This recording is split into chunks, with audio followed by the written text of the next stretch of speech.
Hello, hello, hello. Welcome back to the continuation of Starcraft, the Brood War.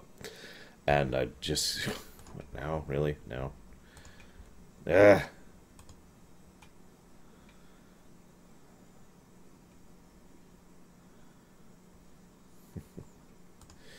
Uh, what's up, guys? Howdy, howdy, howdy. I have a billion things going on right now. Hopefully, they're not terrifyingly horrible. Let's get everything set up here and here. Okay. So, I have an announcement to make, but I'm going to wait on making that announcement until we have a couple more people involved, because I want to make sure that we, I want to make sure that as many people hear the announcement as possible. So be hyped for an upcoming announcement of Doom. If anybody could let me know when I get to like a decent number of viewers, that would be awesome. Otherwise, I'm just going to kind of keep track of myself. So, let's do this mission.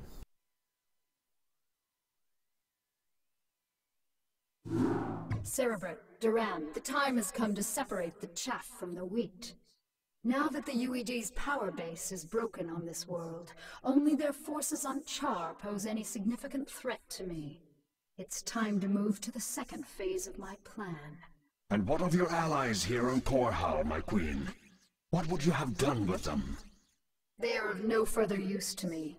Though they have proven themselves useful, it might be dangerous to allow them to live.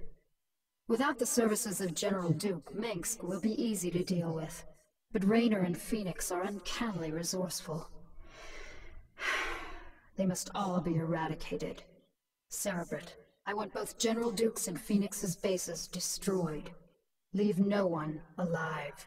My queen, if I may suggest a strategy. Both the Protoss and Terran forces are resting after our previous victory.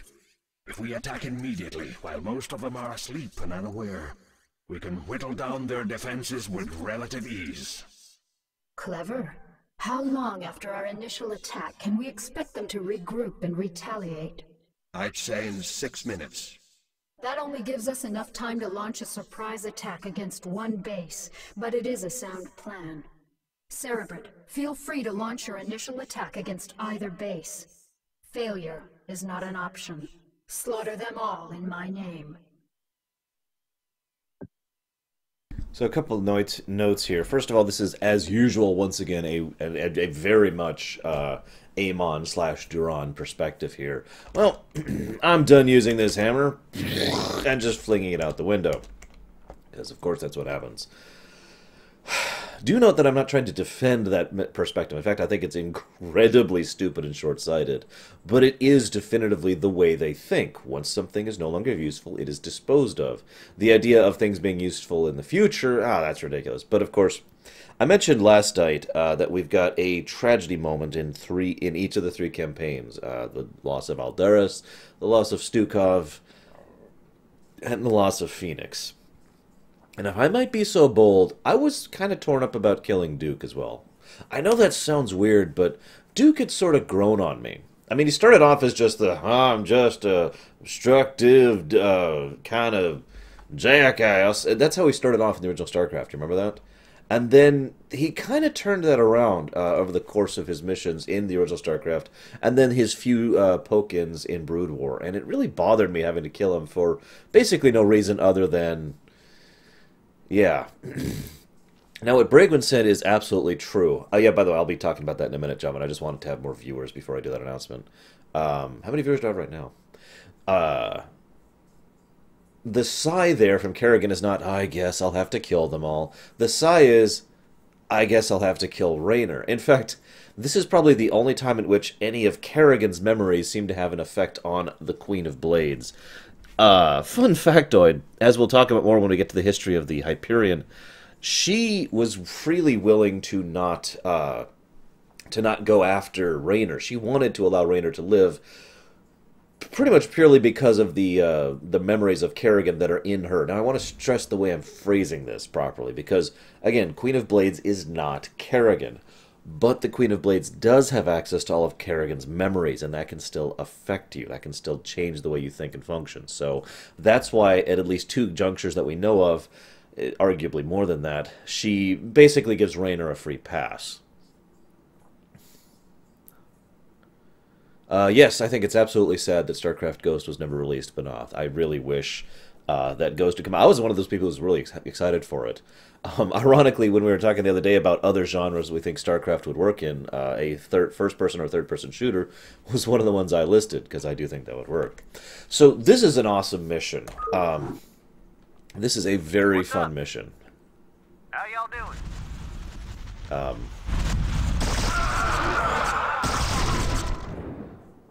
So, interpretive. I need to remember the interpretive thing.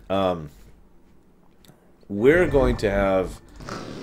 This is, again, a gimmick based off of the...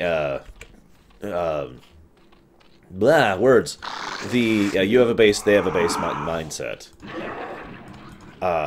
The gimmick here is they're not active for the first 6 minutes. You get 6 free minutes to just go into their base and do whatever you want to do with them.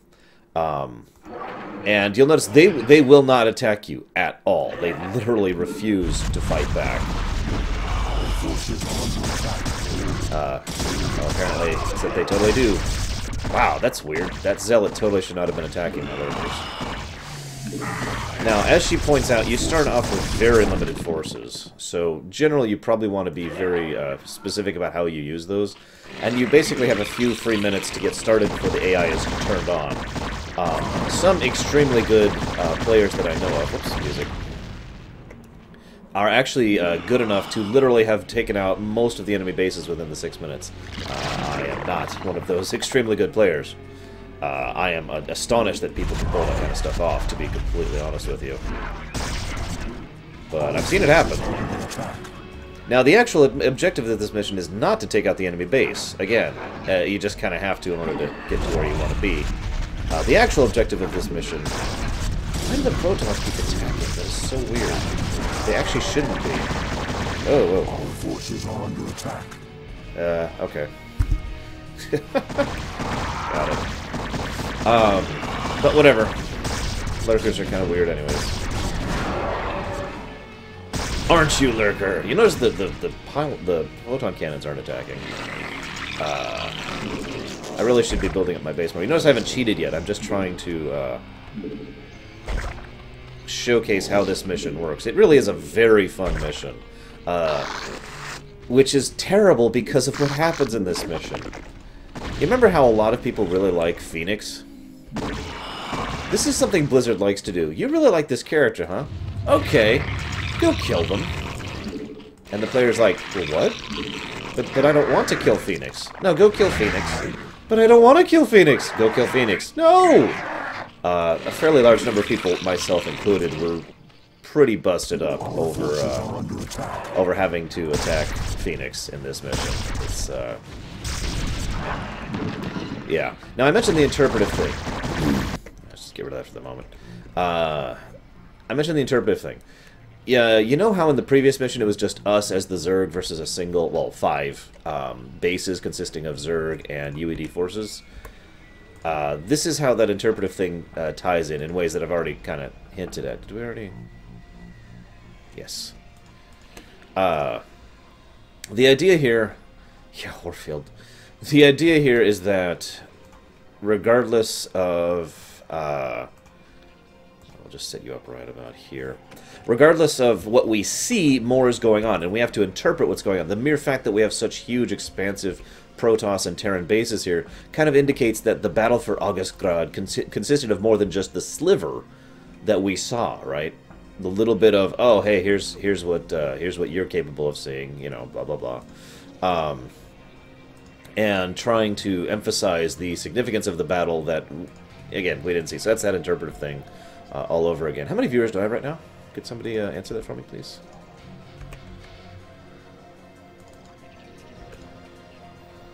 Come on, drive hard, drive hard. Go, go, go, go. So we're about to be out of free time here. 48.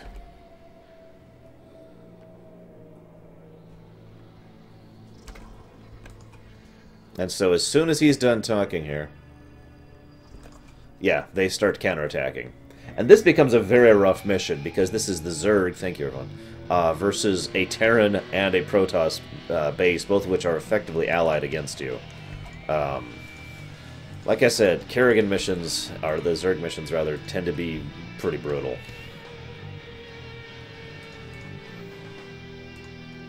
But of course we're cheating, because we need to get to further things, and I'm already behind now. I'm even further behind now, because of BlizzCon and because of some health issues. Yeah, I missed the pants line. I didn't unmute it in time. He's like, Kerrigan caught us with our pants down, but now it's time to start giving some back, which is kind of gross when you think about it.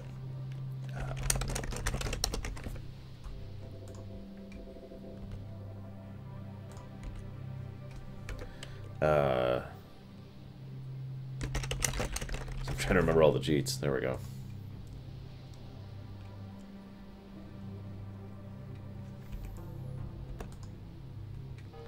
Now, some people argue that what the Queen of Blades is doing here is really, really dumb. I'm not really the person to argue that. I also am really not fond of betrayal. Never have been, never will be. Hello again, Dakota. It is worth noting that from a coldly calculating perspective, what the Queen of Blades is doing here is probably pretty logical from a purely tactical perspective. What? Oh, cause duh. Basically, she is. It's one of those I don't trust you, you don't trust me scenarios. Let's say for a moment that the Queen of Blades was actually going to keep her word, just for whatever reason. And if she was going to keep her word, then she's in a situation where they don't trust her, and they think she's a threat, and they want to kill her. So even if she allowed Mengsk and Raynor and Phoenix to live, and Duke, of course, there's a fairly decent chance that they would come after her in the future, ironically. So this is one of those she's betraying them because they might betray her situations. Now, I know what you're going to say. Well, Phoenix and Raynor probably would not betray her, and that is actually very likely true. Can you say the same thing about Mengsk? Because, well, we know how Mengsk's perspective on betrayal works, yeah? How is the stream going? Why did it... There it goes. Okay, we're here, we're here.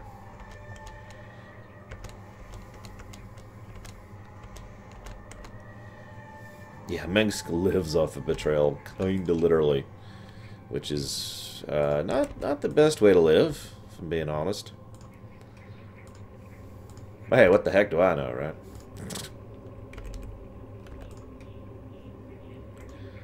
Let me say one other thing about the Warcraft movie, by the way. I actually have some notes about BlizzCon that I've jotted down here, and I'm amazed nobody's been asking me about it. I don't think the CGI in the Warcraft movie is a bad thing. Basically, you have two options. CGI or full CGI. In other words, rather than being CGI on top of living actors, you just go full CGI. That's really the only way to do something like that. You cannot do traditional effects for all of the stuff of something like a high fantasy that Warcraft is. So, you know, that's just reality. I fully understand and sympathize with that. Now, of course, you know, if the CGI, you consider the CGI bad or whatnot, that's a matter of perspective and opinion, and hey, go for it. I just don't get the many people who've been complaining about this CGI in a Warcraft movie. That makes me raise an eyebrow, you know? It's like, really? That's... okay. Whatever. You know? Hey, Nerdman. Alright. Mutalisks. Mutalisks. Alright, so... there we go. Now, that being said, I wasn't actually all that enthused about the trailer. Nuclear launch detect... where are they hitting me? Where are they hitting? They're hitting the Hydralisks? Really? You are so stupid. Anyways, the trailer was generic, if I'm being blunt. The trailer was generic. I'm not saying the movie will be bad. In fact, I am still enthused about the movie. But the trailer itself didn't do anything for me, positive or negative. It's just like, yep, okay. Warcraft movie. Set during Warcraft 1. I really wish there was not a romance subplot. I know, there actually is a romance subplot in Warcraft 1 between Medivh and Garona. I know that. I just don't want to see it in a movie, that's all. Hell, we didn't see it in the game. We only saw that in the book. But, what the heck. Welcome back, Drop. I also think it's interesting how they're rewriting the history, having Duraton actually come back, Duraton come through the portal with everyone else, and Orgrim. And, it looks like they're also making the orcs more competent. If you don't, that is true, Baronessa. Or maybe it isn't. For those of you not aware, the orcs basically were falling on their face all over the place in the original Warcraft 1. It's one of the reasons why the humans were able to put up such resistance. They were like, "Ah, we will win, and this is hilarious. Oh God, they have metal and horses and armor. Oh God, we were not prepared for actual resistance." It looks like they're making the orcs slightly more intelligent in that initial thing. Hey, Zeiss, yeah, mine too. I just finished mine last night. Viewer count, because I really want to sell this. I've got an announcement. I really am antsy to get to it. It's not an announcement per se. It's actually a plug. But I want to plug something. So, how many viewers we got right now? Please and thank you. There is... whatever. 55. Well, I said I'd do it over 50, so let's do it. For those of you not aware, there's a gentleman who is a good friend of mine. His name is Third. Obviously, that's not his birth name, but you know what? Whatever. Third is awesome. For those of you who have not watched my stuff extensively, or I guess I should say for those of you who have, he is the gentleman who plays Snarg in the Primus campaign, and he is also the gentleman who works alongside me for the Then and Now. Thank you, Javan. For the Then and Now sequences where we examine older games from the perspective of someone who has never played them, to see if they still work, and from the perspective of someone who has played them to see if they've aged well. That's me. If you have not seen my Then and Now stuff, I strongly recommend you go see it. We put a ton of effort into that series, and it's a lot of fun to work on. I've only got a few episodes out because it takes a fairly large amount of effort and time to do so. And I'm kind of dependent on his schedule for this. Third, right now, is streaming at the link that Javan streamed. Thank you very much for that. He is streaming for the Extra Life charity. If you're not familiar with Extra Life, I don't have all the details right off the top of my head here, but I can pull up several of them right now. Give me a moment here. Extra Life, they're obviously a children's miracle hospital. This specific stream is actually benefiting a local Children's Miracle Network hospital. That money will be going straight towards bills and support and otherwise for kids, which is awesome. Thank you, Krisusu. I am a huge supporter of Children's Miracle Network. I've already donated myself just because. I actually am going to donate again if you guys can help me donate. I want you guys to go raid his stream right now and pop in there and just be like, yo, or hey, or what's up. For those of you who don't know what raiding means, it means everyone from one stream just pulls up another stream as well and it's just like, hey, and you know, tries to get support out there for other streams, and I would like him to get more support. I would absolutely love it if you guys could also donate. If you can't, I totally understand. It's not like I don't understand not having money to donate to a cause, even if you want to, even if you care about it. But if his viewer figures get to a certain amount, and I know what that amount is in my head, I'm going to go ahead and donate again. They're doing something cool. So what he's doing, he's playing a game called Dread, which is a pen and paper game. Now, Dread is awesome because it's like D&D. I mean, it really is. It's basically D&D, except no dice. You don't actually roll dice in Dread. You have this Jenga thing, and you can see it. If you look at his stream right now, you'll see it in the middle of the thing. He's got this Jenga, the tower, and rather than rolling a dice to take an action, what you do is you pull a piece from the Jenga tower. If you successfully pull the piece, you succeed at the action. If you fail and the Jenga tower falls, Here, he's doing one right now. I'm watching. I've actually got his stream up in the background right now. If you fail and the tower falls, then you fail at the action, right? Which is a great way and a very innovative, very, very fun way to do the RNG element of a pen and paper game, which I really think is pretty awesome. Yes, Tabletop, for those of you not aware, which is a show on YouTube, on Geek and Sundry, showcases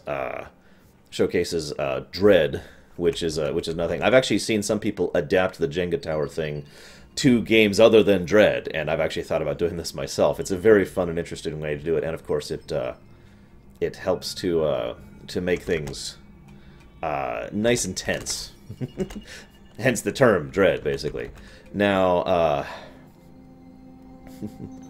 yes, I see the viewer count over there is going up. I'm watching his viewer count. Thank you everyone who's popping over there. Y'all are awesome. Yeah, I saw you, Fat Squeak. I see you over there, Baronessa. So yeah, they're playing Dread. They're going to be playing for the next 24 hours, I believe. Actually, they're doing a whole endurance stream again in support of the charity. Oh, absolutely, British Twitch. There's no way I'm not going to. I've only got like 5 missions left. 6 missions left. Excuse me.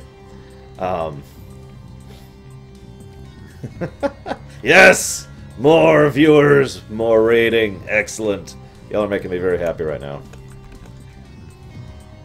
I actually have him muted too, which I feel bad about doing, but I have to because otherwise you'll be hearing him too. Thank you, Javin, for the relink. Appreciate it. Again. I need to get more mutilacy going. What are they doing over there? So yeah, if you want to just spread the word about that, that would be awesome. If you have the availability to donate, great. If you don't, I understand.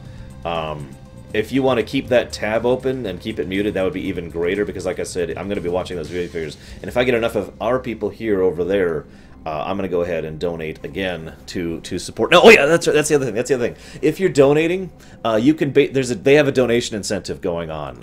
Basically, you can donate for the team that's playing. In other words, give them like extra weapons or power-ups or some kind of help, some kind of additional loot, or you can donate against to make them worse off. I've actually the money I've already donated, I went ahead and donated against the party, so I'm evil. Not evil, not evil. Thank you, Banoff. Thank you, everyone who was popping over there. This is so I just wanted to plug him and plug the charity. It's a good charity. Like I said, it's a charity I support and have for many years. Just wanted to get the word out there. And they're getting kind of tense here.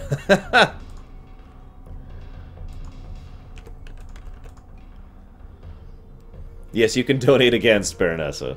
You can donate for as well. So all good, Benoth. Hope you enjoy your trip. Because if you don't, God help you. Damn it, I did... Shoot, whatever. Yes, I need more mutalisks. Nuclear launch detected. This is actually a really hard mission. Usually when I play this mission legit, my strategy is don't attack the enemy at all. Except for a few very specific key assaults on some of their bases to give me more expansion room basically immediately. And I spend all of that spare time at the beginning, rather than trying to tear their bases down, I spend the entire time trying to just... Oh, nice, Benoth. I spend all my time trying to build up my forces so that when I'm, I'm ready to go. There we go. Yes, it does, Krenzler. Absolutely. More mutalisks. Now you notice we're not even in the main bases here. Their main bases are stupidly well entrenched. It's actually really frustrating and difficult to actually push in for that final push on this mission. Oh, we're almost at the viewer count I was hoping for over there. Almost, just a little bit more. More mutalisks. I mean viewers. I swear I don't think of you guys as mutalisks. You're far more attractive, number one.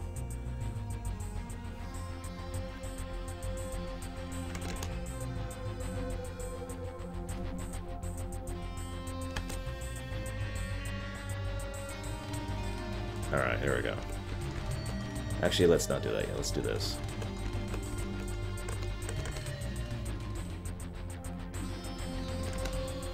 Now I'll just rebuild the map. So yeah, as you can see, they've got tanks, well-positioned tanks. They've got turrets. They've got huge production facilities, and of course the infinite resources thing. Damn it, Fearsome! I knew it. Yes, a lot of us have seen it, Nicholas. Yes. I have deliberately not seen it, Nerdman. I have gone out of my way not to see it. Where is... So there's Duke. I like how Duke's amongst a bunch of shacks out here.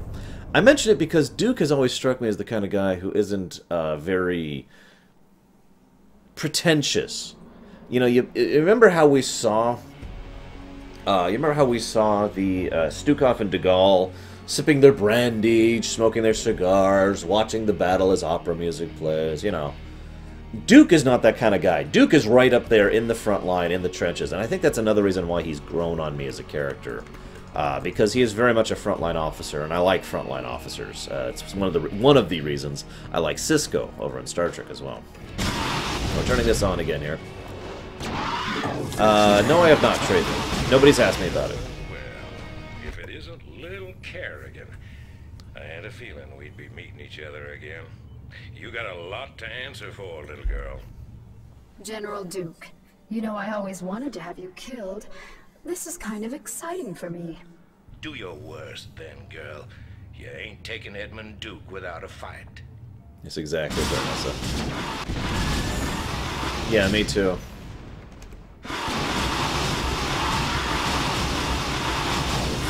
Absolutely yes, Nerdman. Kerrigan, you murdering bitch. We had a deal. Ooh, PG-13. Oh, come on, Arcturus. Did you really think I'd allow you to come into power again? You practically fed me to the Zergon Tarsonis. You're directly responsible for the hell I've been through. Did you honestly think I'd let you get away with that? But you said revenge was secondary to defeating the UED. I lied. I liberated this planet because it was the UED's primary staging point, not because I was under any obligation to you. I used you to destroy the Psi Disruptor. And now that I've got my broods back, you're no longer necessary for my plans. I think I'll leave you here, Arcturus, among the ashes of your precious dominion. I want you to live to see me rise to power, and I want you to always remember, in your most private moments, that it was you who turned me loose in the first place. Yeah, I don't know how he's surprised by this one either. I mean, honestly. Yeah, this is the man who literally put revenge above having a brain. Which, there he is. And really. Oh! It looks like we've hit the viewer count that I wanted in order to donate, so I'm going to go ahead and toss in another donation here. Have to give me a moment to pull this up.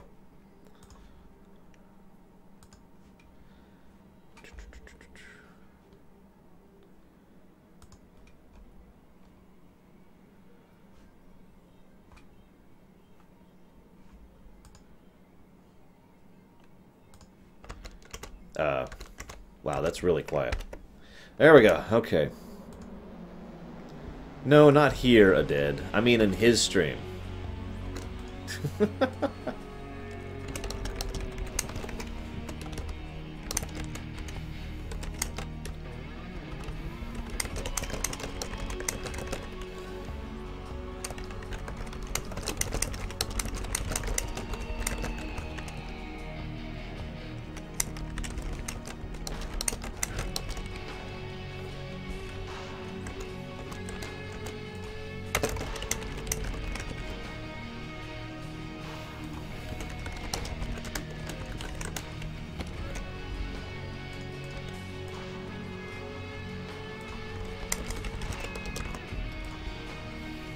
You have to give me a minute to finish this up here. I guess I can mute myself.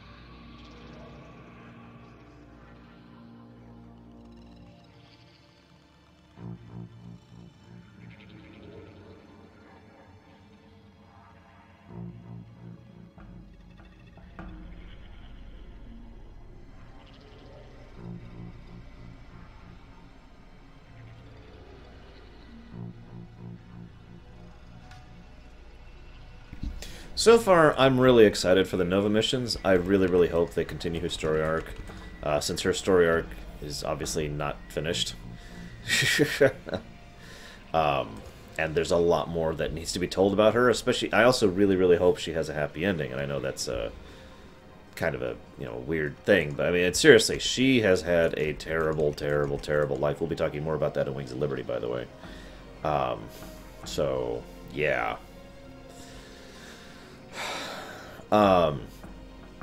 We have not actually discussed vultures. I'm not sure what there is to discuss about vultures. They're awesome, and that's about all there is to discuss about vultures. Alright, so... God, I hate to do this, but... I gotta be honest, if there is one way that Phoenix would want to go, he would want to go fighting 100 bajillion enemies, so... The Hive Cluster is under attack. The most foul, Kerrigan. We were fools to have gone along with this charade. You're right, Phoenix. I used you to get the job done. And you played along just like I knew you would. You Protoss are also headstrong and predictable. You're your own worst enemies. That's ironic. I can remember Tassadar teaching you a very similar lesson on Char. I took that lesson to heart, Praetor. Now, are you ready to die a second time? The Kala awaits me, Kerrigan. And although I am prepared to face my destiny, you'll not find me easy prey. Then that shall be your epitaph.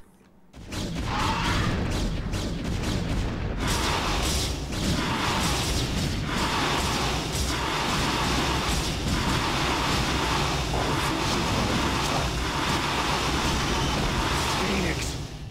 No. What are you worried about, Jim? He died the way all Protoss hope to. In combat. He died because you betrayed him. How many more noble souls do you need to consume before you're satisfied? How many more people need to die before you realize what you've become? You don't even know what you're talking about, Jim. Don't I? I'll see you dead for this, Kerrigan. For Phoenix, and all the others who got caught between you and your mad quest for power. Tough talk, Jimmy. But I don't think you have what it takes to be a killer. It may not be tomorrow, darling. It may not even happen with an army at my back. But rest assured, I'm the man who's gonna kill you someday. I'll be seeing you.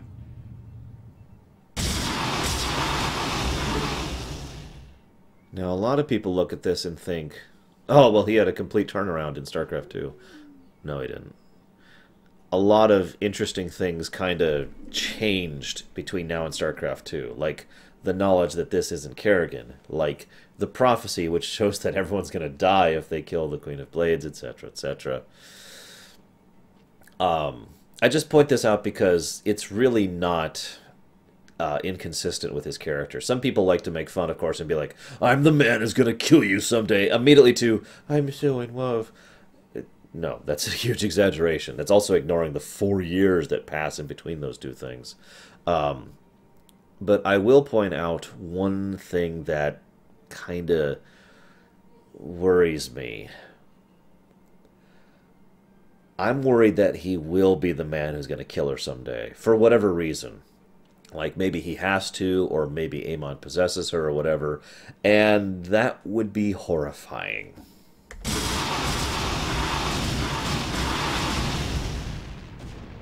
The Hive Cluster is under attack. We're done. All forces are under attack. Oh, we have to destroy the enemy bases too? Oh, crap! I forgot about that.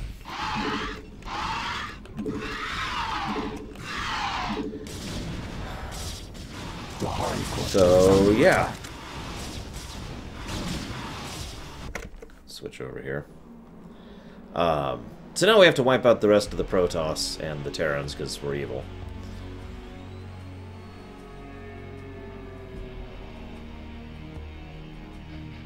No, no, because there is no Calival Ruins ending cinematics. I actually toasted this last night, and it won't do the outro stuff. It'll just go straight to the victory screen.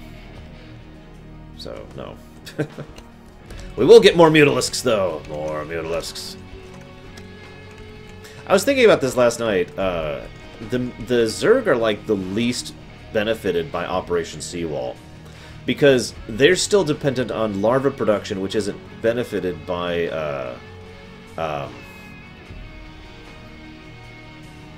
larva.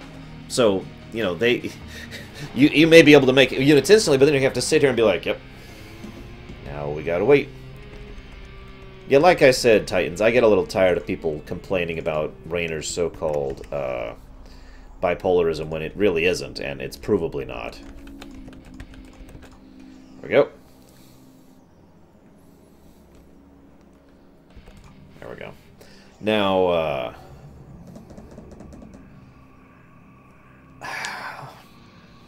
you know what? I'll go ahead and save my comments about StarCraft 2 when we get there, shall we? We'll just save those comments. I just get a little bit tired of the shrieking chorus of people who don't like StarCraft 2. I have actually heard legitimate complaints about StarCraft 2, and I've listened to their arguments, and it's like, okay, yeah. And I've even reached a bit of an accord, for lack of a better word to put it, with several people who have been willing to actually talk about why they don't like StarCraft 2. But every now and again I just get people who are like, StarCraft 2's junk! It's junk because of this! And they just bring up the stupidest points. Look, I love Brood War 2, guys. In fact, I absolutely adore Brood War, but it's also not perfect. And I also love StarCraft 2, and it's not as inconsistent as you're making it out to be. Now, one of the complaints I've heard is that StarCraft 2 feels too much like a action movie. You know, an epic, basically, the Lord of the Rings effect, as opposed to StarCraft the original, which did not have that feeling at all. The original StarCraft was much more the dread, the brooding, the despairing nature of reality, you know, that kind of a thing. And StarCraft 2 doesn't really have a lot of that. I've actually already talked about that, because StarCraft is like a continuous descent, and StarCraft 2 is like a continuous ascent out of the pit we've made for ourselves. That's interesting, Deacon. Oops. Let's turn the sound back on, just in case.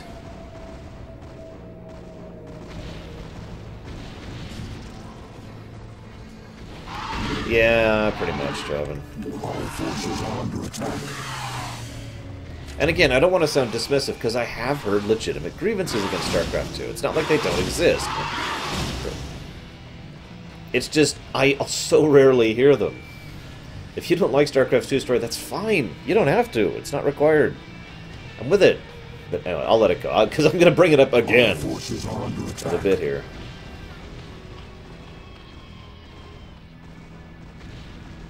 Yes, there are Takoida, but you cannot deny that the overall tone of StarCraft 2 is we're starting to actually succeed. StarCraft, we're basically just everything's being made worse constantly. There's no hope spot. There's no things are going to get better. There's no it'll work out in the end. Everything ends bad. StarCraft 2 is everything is horrible and bad, and we're starting to climb our way out of that. The entire tone of StarCraft 2 is the Wings of Liberty.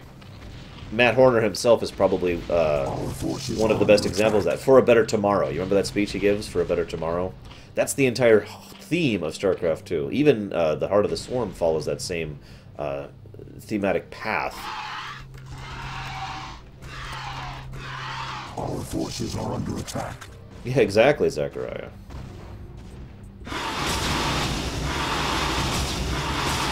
That's true, Dakota. Forces are under attack. I will absolutely not deny that they upped the cheese factor for StarCraft 2. Although I happen to like well-done cheese, so I can't really comment on that one.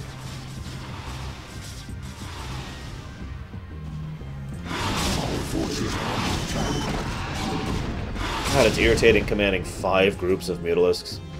Can somebody play Ride of the Valkyries for me real quick? Our forces are under attack. Really, dude?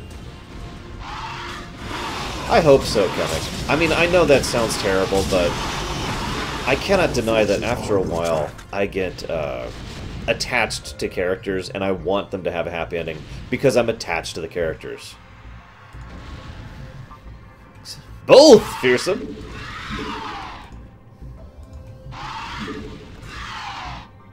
Oh my god, would you stop rebuilding?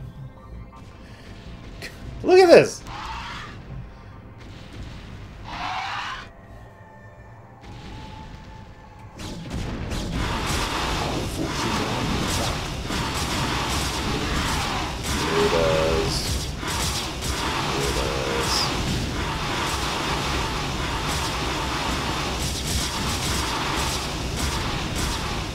By following Nova's story, of course.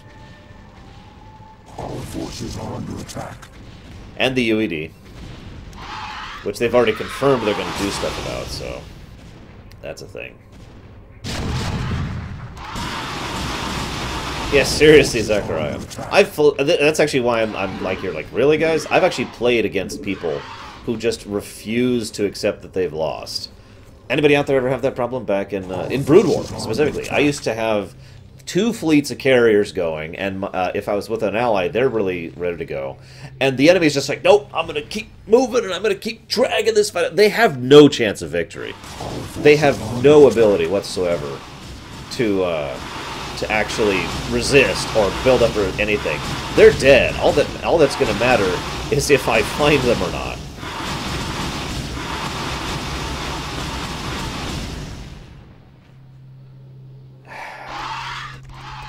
Wait, did they hit the goal? Awesome! Yay. Damn it, Baronessa. Accept the loss! I have this guy's blanketed in mutilisks! Anyone else left?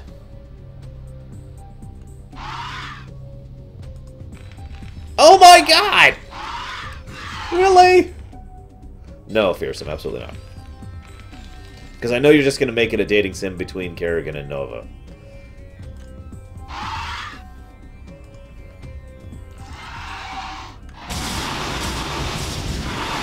I haven't decided yet, Kemek. Probably not, though. I just don't have time.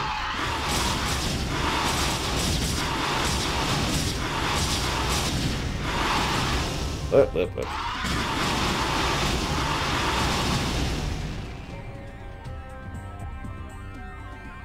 Are we... You son of a...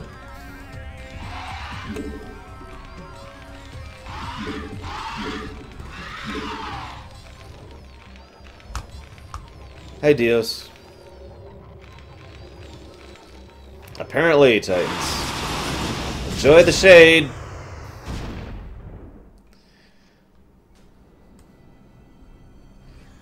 So, you remember how I mentioned how I'm irritated by you have to wipe out all enemy missions? This is why.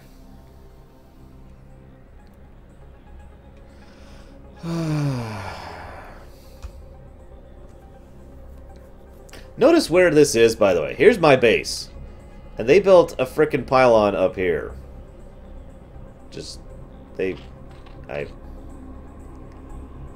Yeah. There probably is Darth McTators because this is the world and the internet.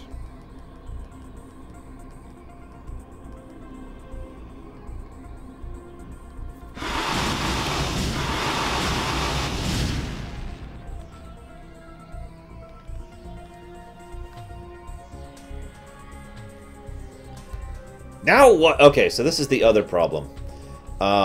Especially on some of the new maps, it's kind of hard to see where the enemy units are. But they actually have a way to fix that. Ta-da!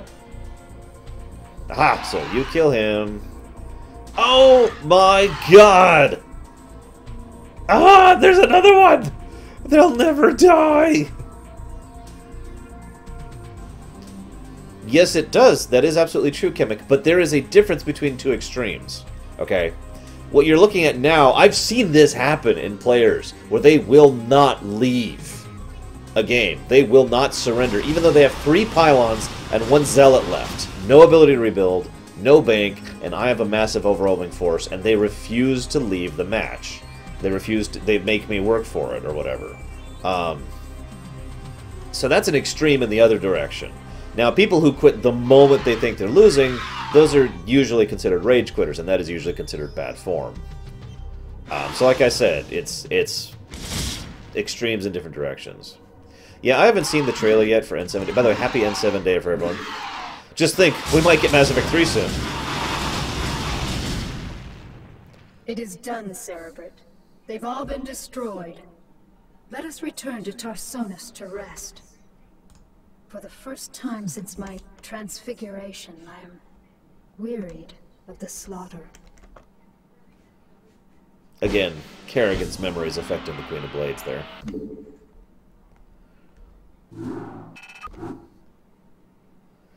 Ham.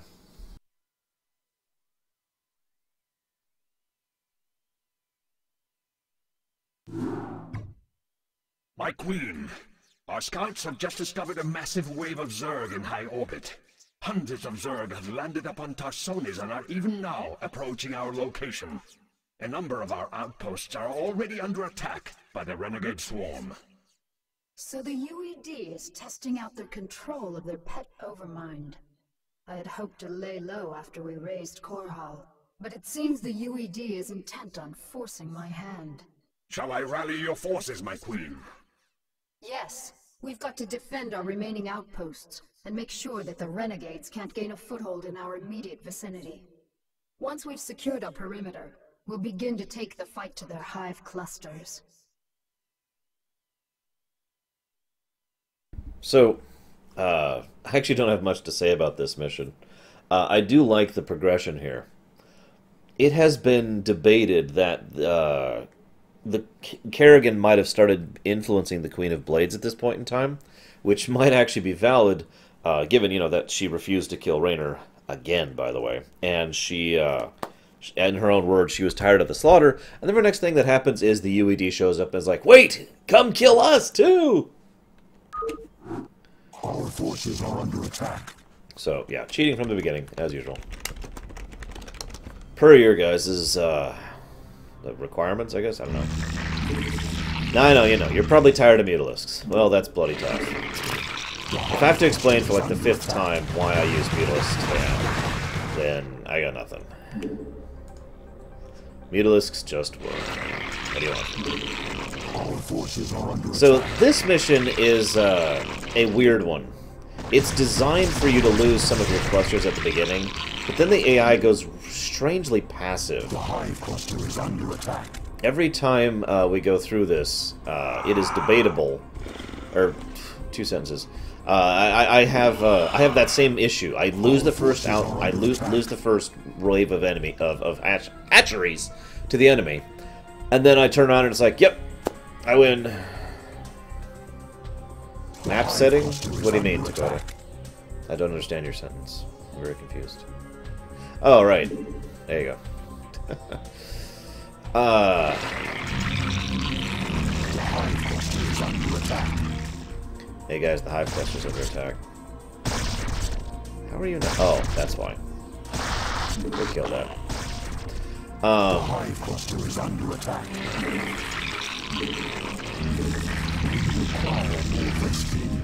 Oh, right. Anyways, this is a weirdly boring mission for me. Every time I play through this one.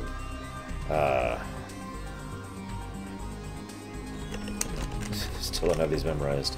The hive cluster is under attack. Every single time I play through these, this particular mission is just kind of like a, well, the last mission was awesome, and the mission before that was awesome, and the next mission's pretty cool, and this mission's just kind of here.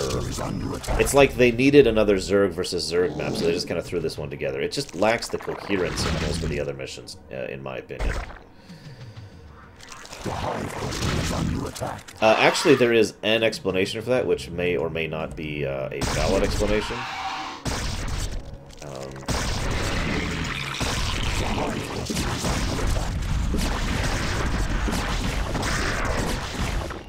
the may or may not be valid explanation is these planets have been seeded. Basically, there's two lines of thought here, really, what it boils down to. The hive cluster is under attack. We need 8 for that. I could make 8 happen. Kind of like how in Star Trek, there are a fairly large number of species which are surprisingly similar to each other. That is done deliberately. That is actually something that was engineered by an alien race once upon a time. So the idea here is that it's possible... damn it, Baronessa. 1, 2, 3, 4, 5, 6. That the worlds here have been seeded as well by the Xel'Naga. Remember, they had forever to set them up. But we also know the Xel'Naga utilize Vespene gas pretty extensively, just like all the other races do. So, that's a possibility. Second possibility, Vespene gas may just be that common in the galaxy. It is entirely possible that there is simply a normalcy of it. I mean, look how many planets have minerals. And remember, minerals isn't just a generic term. It refers to a specific compound, which is used for... oh my god. Do you mind? It is used for... It is a specific alloy which can be used in order to create all of the advanced technology that all 3 races use. It is also worth noting that the Caprulu sector is generally noted as being a very resource-wealthy region in general, so, you know, that's a thing. Finally... And, well, I can't say this. Once upon a time, we just theorized that minerals and Vespene were just indicative rather than literal. As I've mentioned, that's actually proven to be not true anymore. So, shrug. Point is, there are actually quite a few explanations for why there are resource nodes over there. I would like that, Dakota. I would like it if resource shortages started to be a thing. After 3 centuries of mining the crap out of the Caprulu sector, between the Confederacy, between the Guild Wars, between the Pelmorian Combine, between the Terran Dominion, and then the UED, and then the Swarm, and then the Protoss, yeah, it would actually be really nice, relatively speaking, if they acknowledged that and actually made that a main plot point. Oh my god! Would you stop? I love lurkers, really, I do. But seriously? Go away.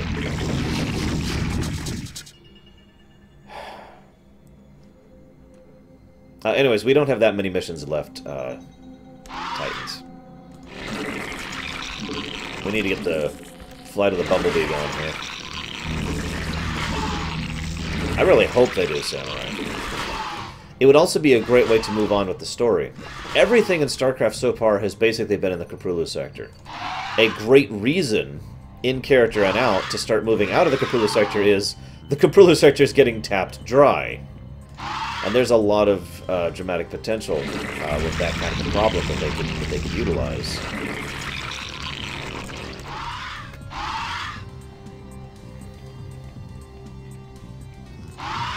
Yeah, something like that, Dakota. I just think that would be cool, personally. Let's just go into this. Whoa! That's right, I remember. Yeah, so... Like I said, this mission is just kind of boring. Taking out the 2 Zerg clusters is actually pretty easy. As you can see, they're barely defended. Taking out this nest of hell is... a little different. Hey, Tripium. Ugh. Yeah, I remember this mission as being just a slog. Not in a good way, too. I didn't feel that accomplished after this one. Not like the last Zerg mission, where I felt very accomplished. Oh, so let's talk about the Overmind. Why does the Queen of Blade... Yes, Bragwin, I have that fairly frequently. Why does the Queen of Blade not just go to Char, claim the Zerg, and win? Well, there's actually a bunch of possibilities for this. We don't have... yes, I know, Fearsome. It looks pretty awesome. We don't have a definitive answer for this, so all we have is speculation. First speculation, the obvious. She might be afraid that she doesn't have the ability to overpower the Overmind. She might be worried that it has the power to overwhelm her. Personally, this is, I think, the most likely explanation here. She genuinely does not want to risk that. I mean, and I agree with that. If I was her, I wouldn't risk it either. I may be stronger than the Overmind, but am I really willing to lose my entire existence on what is effectively a gamble? No, God no. I would never take that gamble, not in a million years. The positives may be good, but the consequences are gargantuan. Second possibility, the Overmind is actually stronger than her and she knows it, and that's why she's maneuvering quietly and carefully. We kill it, Joy Pam. The third possibility here that we have is... And I've lost it. I actually had a third possibility for this. Oh, right. It may be just because the fact that she might have the power to overwhelm the Overmind, but she would have to do so personally and really focus her attention on it. In other words, she would have to get into the Overmind and then sit there, like, focusing her power and her essence into it. And in so doing, convert it, and that would require getting into the middle of a massive Zerg base and a massive UED base. So the UED and the Zerg are trying to kill her the entire time. So one way or another, she would have to assault Char. By the way, this all leads back to the statement I was... Damn it, Baronessa! I was mentioning earlier about how someone asked, why is Char her headquarters in StarCraft 2, whereas it is... It's Tarsonis here, 3, 6, 9. Basically, the reason it's Tarsonis here is actually just pragmatism. This is the spot where she has most of her broods already, and Char is controlled by the UED and the Overmind. Later on, in fact, I believe it's actually the next mission, we will go ahead and actually assault Char, conquer Char, and from that point on, Kerrigan, excuse me, the Queen of Blades will treat Char as her headquarters, since she will have moved there for all intents and purposes. Char is overall a better location for her anyways. It's far more distant than the core worlds, and thus offers far more defenses. Of course, Char itself is also naturally easier to defend because it's a hellish landscape of doom, and still has those Terran facilities in orbit. That's actually a plot point, the fact that there are space stations and whatnot still in orbit over Char, and she will be appropriating those. Those are still there in StarCraft 2, 4 years later, and will be part of a mission. If Kerrigan took the Overmind, based on my understanding of how the Zerg hierarchy... I never know how to pronounce that word. Hierarchy works. Hierarchy? She would be in control of the Overmind, would be in control of the Cerebrats, would be in control of the Overlords, would be in control of the Swarm. Make sense? So, at that point in time, she would have to either maintain a continuous hold on the Overmind or try to reprogram it to be loyal to her. It is probably... That probably helps explain partially why she... kind of removed that particular aspect of the Swarm from the Swarm. Hierarchy, thank you. Couldn't get it into my head there. I kept wanting to make the H silent,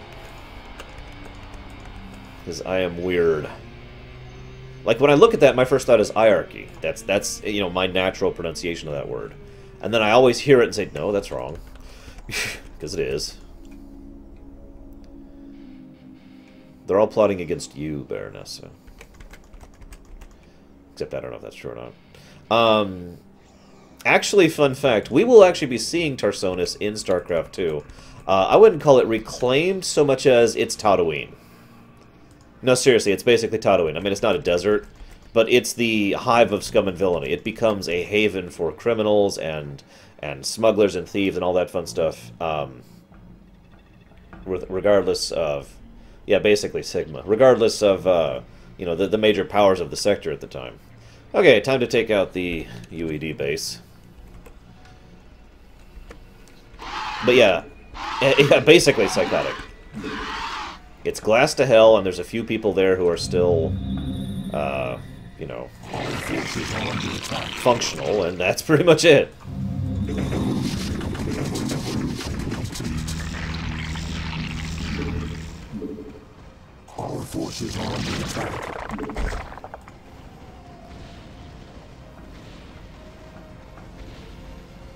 Basically, yes, Dakota. Which is funny, because there's already several pirate planets in StarCraft. For example, New Folsom comes to mind immediately.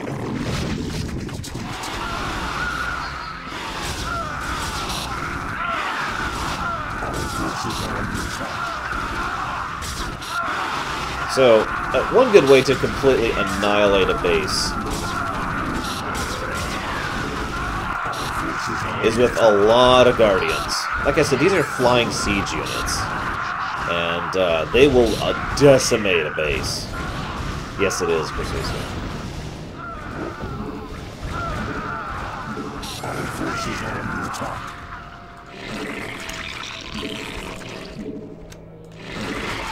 So, question for you guys who've played Brood War. How many of you out there actually like the Devourers in Brood War? You'll notice I am not raising my hand, by the way. I mean, Guardians? Yeah, Guardians are super useful. Proper focus fire of Guardians will decimate a base in literally seconds. But Devourers are not good anti-air. They're also only anti-air. And they're terrible at it. Like, Devourers are only really good at taking out enemy capital ships, and who gives a crap? Even that's, I mean, honestly, the only use I can think of for Devourers is anti-carrier if you happen to be Zerg. It is a good anti-carrier. I won't actually deny that. But at the same time, I don't know. If you're at that point in time, maybe you probably won't have the resources and ability to deal with that. The best character in HOTS, do you mean in Heart of the Swarm or Heroes of the Storm?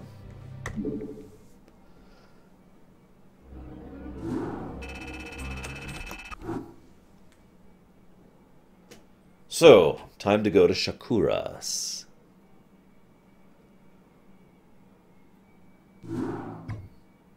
Cerebrate, it's time we return to Shakuras. I have some unfinished business with the Dark Templar matriarch, Rashagal. I'll need to steal her from her tribe before we can finally assault the Overmind on Char. However, her defenders will not simply allow us to take her away. The pylon clusters are generating some sort of electromagnetic field that is preventing our flyers from maneuvering. We won't have any air support at all. Then we'll need some new strategy. Perhaps it would be best if we staged some kind of diversion, my queen, and claimed the matriarch during the confusion. What did you have in mind, Duran? The Protoss outpost of Telematros is built upon a large mesa and is essentially impregnable to ground attacks. However, Telematros is fueled and supported by a number of adjacent pylon clusters. I believe that if we can cause a surge within those pylon clusters, we can cause Telematros power grids to overload. The resulting explosion will be the perfect cover for retrieving the matriarch. Clean, simple, devious. I like it. Make it happen, Duran. Cerebrate, you'll provide cover for Duran as he infiltrates the pylon clusters. Let nothing stand in our way. Me too, Prog. So a couple of notes here. First of all, once again, Duran just has access to way more information than he really should, to an actually suspicious degree. Now, naturally, we know why that Duran has access to that information. But again, even at the time, I remember when I was going through this on Brood War thinking, he is suspiciously well-informed. And this is not a new thing, too. He's always been suspiciously well-informed. So again, kind of logical when you think about it in hindsight. Oh, the Legion one. Absolutely, Prog. The Legion one was amazing. The trailer was... it was okay.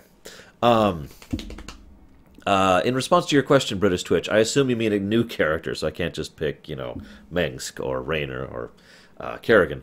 But as far as new characters, I think Abathur is an absolutely fascinating and generally awesome character. We'll be talking about him, of course, once we get there. So this mission is brutal. But of all the missions we've been playing so far, this is the one I feel the least bad about cheating on. Oops. You know why? Can anyone guess why? I bet you can, because you've probably been listening to me talk about this game this whole time.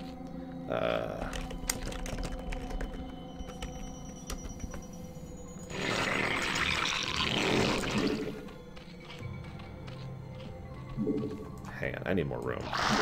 Get rid of this.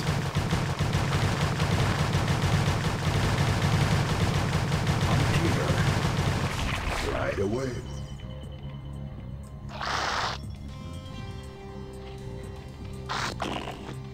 The new air units is the fundamental problem here, yes. See, for those of you who've been paying attention, the pathfinding in StarCraft just has some issues. Now, everyone keeps making fun of me because I keep... Yeah, exactly. That's exactly right, Zachariah. Everyone keeps making fun of me because I'm so into air units, and I tend to swarm carriers, battle cruisers, mutalisks, wraiths, scouts, etc. But the reason I do that is because the pathfinding in this game is terrible. And I've talked about this problem many, many times. I have showcased this problem many, many times. Now, it's not always terrible. Dragoons and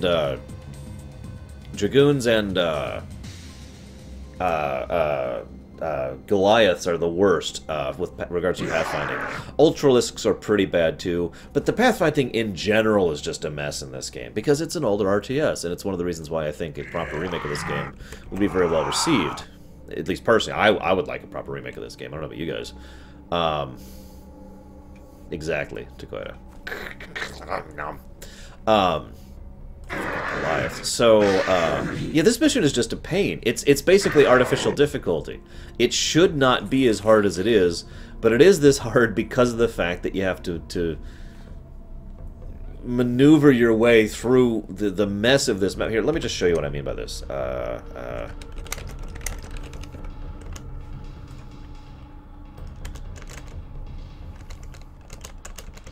Okay, so, as you can see, this is basically a canyon map. There's ramps everywhere. Most of the enemies are up on pedestals and whatnot. And there's rivers in the way, and there's other canyons, and it's just a huge, huge, huge hassle just to get around. Literally just to get around. So, my actual strategy for this map was basically Ultralisks on the front, Hydralisks in the back, and inch, inch, inch. That's about it. Personally, Sir of Waffle of Waffle. I don't think I've said that out loud before. I think it's a pure gameplay conceit. Because if they took away our overlords, we're screwed. So, you know.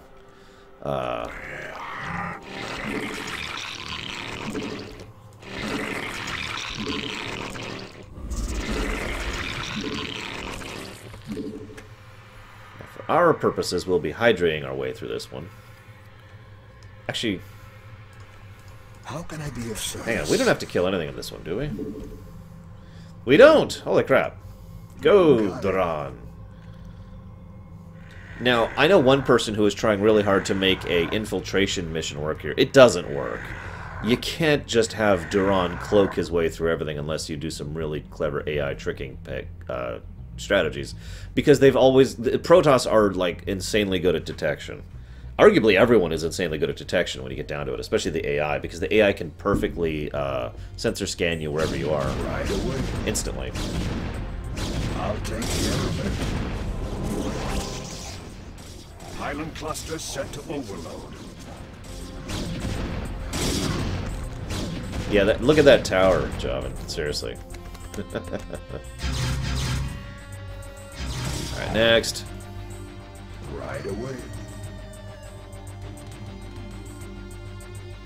Yeah, it didn't even... That kind of processed a little later, Zachariah, and I'm like, oh, hey. Of course. Heck with this mission. What do you need?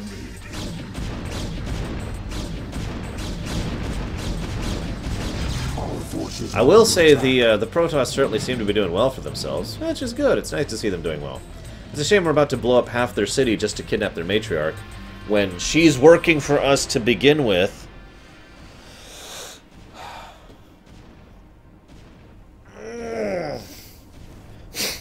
So, you know. Our forces are under attack. You know, ironically, I don't think I have much lore to talk about here. Let me think about this for a bit. What's he doing? No, stop. What are you doing? Go, you idiot. Of course.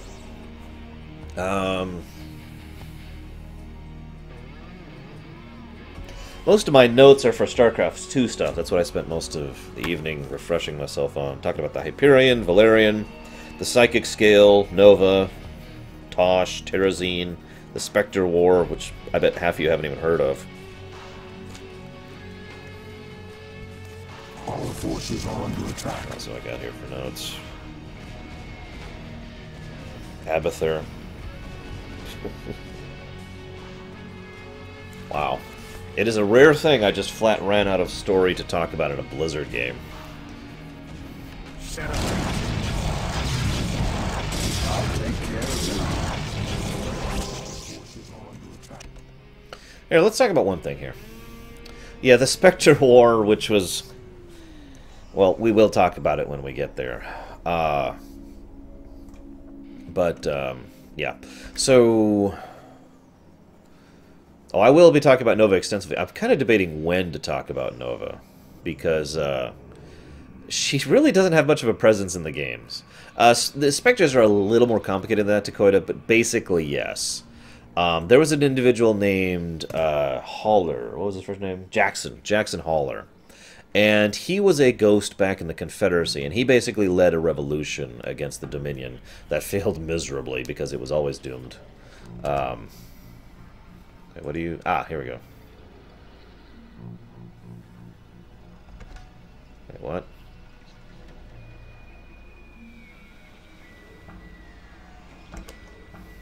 I don't... Oh, it's Broken Link, Chemic. Broken Link.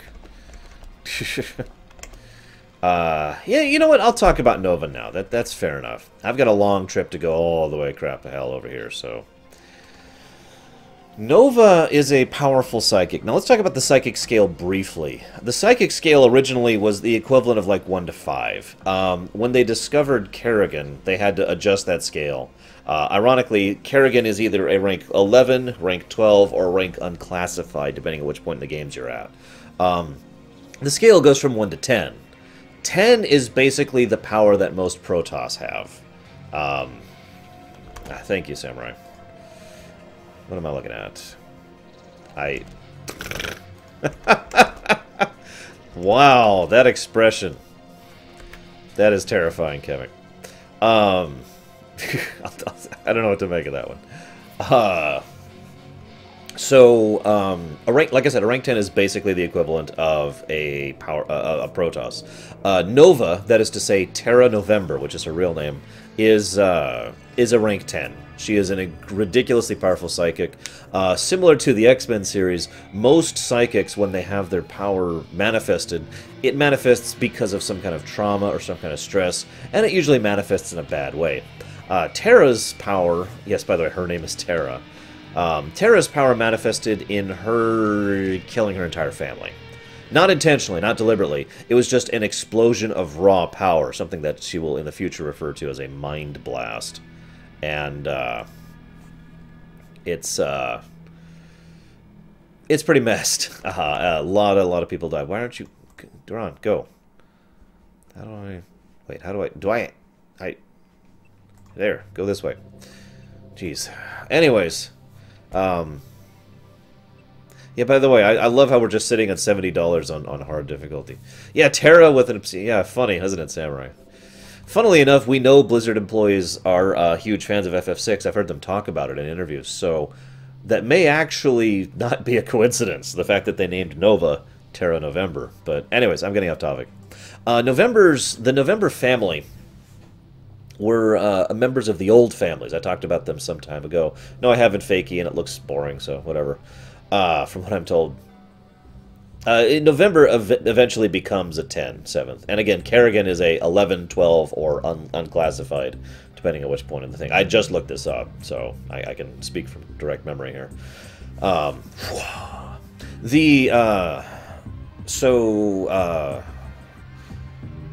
Terra November, she was a member of the Old Families, which, for those of you who don't remember, was basically the people who were completely in control of the Confederacy. The 90% of everything being controlled by them people. And the people who were directly responsible for the Confederacy being the decadent dust bin of self-degradation that it was. Now, what are you linking now, Bernessa? Oh, that's pretty cool. There we go. It's funny, Javan, because they admit this themselves, and again, they had to readjust the scale when they discovered Kerrigan, and will probably have to readjust it again in the future. Yeah, the Mengsk, as Titans point out, Mengsk's family, the Mengsk dynasty was also part of the old families. So was the Duke dynasty, Edmund Duke, and a few other names you will not recognize. Those are the three names that are most recognizable. Terra killed her old family. She had a psychic outburst, and it just wiped out everyone there. We're talking a few hundred people, by the way. A fairly large number of people, even in the future, would actually seek revenge against her because they had family or friends who happened to be there who were killed by her psychic blast.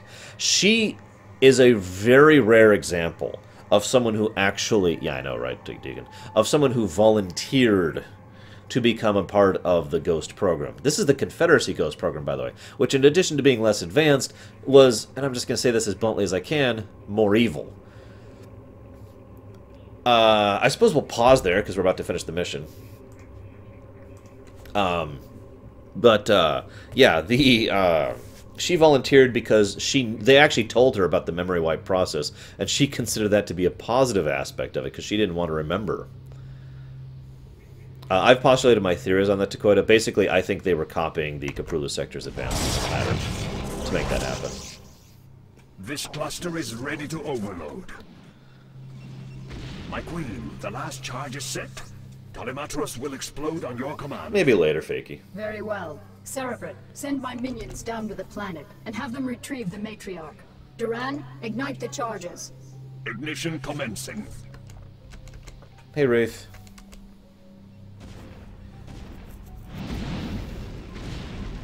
Our forces are under attack. Wow. And Telematros was destroyed.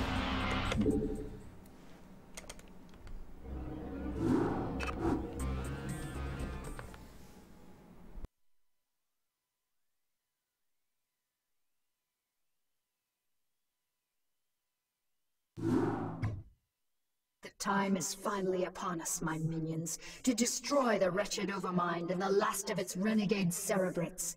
We can count on the UED providing us with heavy resistance, but not even they can stand in our way. Now that the matriarch Rashagal is in my custody, I possess the means to attack the Overmind with impunity. But my queen, I thought only the Dark Templar's energies could harm the Overmind and its Cerebrate. Even with the numerous broods at your command, any attack we launch against the renegades will be in vain. Not so, Duran. As a matter of fact, I'm expecting my secret weapon to be arriving very soon. As you say, my queen, but I still don't understand what... We are receiving a transmission from an unidentified Protoss carrier. That's what I love about the Protoss. They're so punctual. Kerrigan, this is Zeratul. I demand to know why you've taken our matriarch. Actually, Zeratul, she's not the one I'm truly interested in. I stole her to get to you. You see, I need you and your brethren to kill the Overmind for me. The only way I had of assuring your cooperation was to take away that which you value most. However, I give you my word that once you've killed the Overmind, I'll allow her to return to you. As if your word held any value. Zeratul, my faithful servant, you must aid Kerrigan in this endeavor. The Overmind is our common enemy. It must be destroyed to ensure that our people will survive. You ask me to aid this vile creature?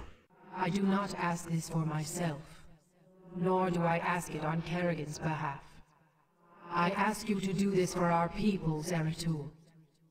Obey me as you always have. Trust in my judgment. Very well, Matriarch. The Overmind will die this day. So yeah, Duran is absolutely playing dumb there. He's also still playing the perfect toady to Kerrigan, so she doesn't suspect anything. Ghost in the UED. So a couple possibilities for a Ghost in the UED. It's natural progression, Chaos. So this mission's actually a lot of fun. Yes. But we're gonna just do the usual thing. Absolutely, Dog Andes. You've cracked the code. Congrats. Let's do this. The only downside is they deliberately gave you just the gateways. Basically, if you lose any of these buildings, it's over. So, one of your additional lose conditions is if you lose the Protoss buildings, it's over. So you can't actually build up Protoss forces, and you can only make Dark Templars. But hey, you can make Dark Templars, that's cool. Yeah, basically probed. Okay, so how do the UED have psychics? Two possibilities come to mind immediately, and again, this is just speculation. Option number one. Option number one, again, human progression. Humans were naturally inclined towards eventually gaining... Oh, right, we gotta airlift them over there. Humans were naturally inclined to that, and so after a while... probably not Chaos Rider. Let me think. I'm trying to figure out. Wrong one. Keeping all these... How do you guys keep all these cheats all together? Jeez Louise. Anyways, so it's entirely possible that there are just... God, that tower is still up. I'm amazed by that. It's entirely possible that they just develop natural psychic powers just like, you know, the people in the Caprula sector did. The second possibility is that they, well, I'm just going to say this as bluntly as I can. The second possibility is Duran. In other words, it is possible that he actually set up the UED to have psychic capacity, either recently, as in here, with the Confederate conscripts and whatnot that Duran was controlling, or back on Earth. Both of those are entirely... Oh, Schlerker. Both of those are entirely feasible and possible. So, you know. Not sure which is true. Shrug. By the way, no judgment against cheaters. This is not one of those streams. We're not going to get all elitist. I usually don't like cheating myself because if I enjoy the gameplay, then, you know, I don't want to cheat myself out of gameplay. There are exceptions to that, of course. Even in a game I love, occasionally I'll cheat because it's like, ugh, you know, badly designed mission, or I'm tired, or I don't feel like dealing with it, or whatever. Oh, yeah, let me show you the map. This is a fun mission. See this map? See those giant, sprawling aspects of orange and white? Yeah, this one's fun. They had to cheat, technically speaking, with the unit editor in order to get Terran buildings on creep. You can do that. I've done that myself. It's just, it's funny that they bothered to go for the effort of that. Yeah, Starcraft 1 was more difficult than it should have been because of a lot of problems that I've already talked about. You know, the small group selection, the bad pathfinding, etc., etc. Yeah, FF8 is a good example of that, absolutely. And I will not be ashamed to admit that. But yeah, this is a fun mission. This is probably my second favorite Zerg mission, I'd say, overall. Funnily enough, the Overmind itself is a detector, so taking out detectors around it is kind of a futile gesture. Hang on, I want to talk about one other thing about this mission. We're actually finishing the mission too quickly for once.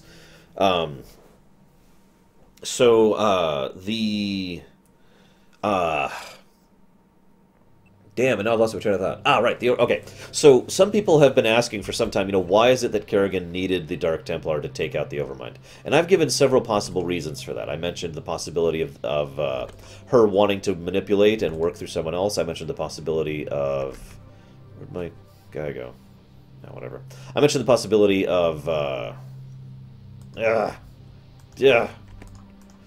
mentioned the possibility of her not being aware... 1, 2, 3, 4, of her own abilities to take out the Overmind. I mentioned all this some time ago. As I've been replaying this, another example has occurred to me that might be a why, for why she didn't just go after the Overmind herself, why she needed the Dark Templar. It's the reason we already talked about, actually. In other words, she was concerned that being in too close a proximity to the Overmind would allow the Overmind to take over her. And thus she was worried and concerned about losing her individuality and her you know, thing. Again, it's that gambling thing. If she goes ahead and does that, she might lose herself and everything.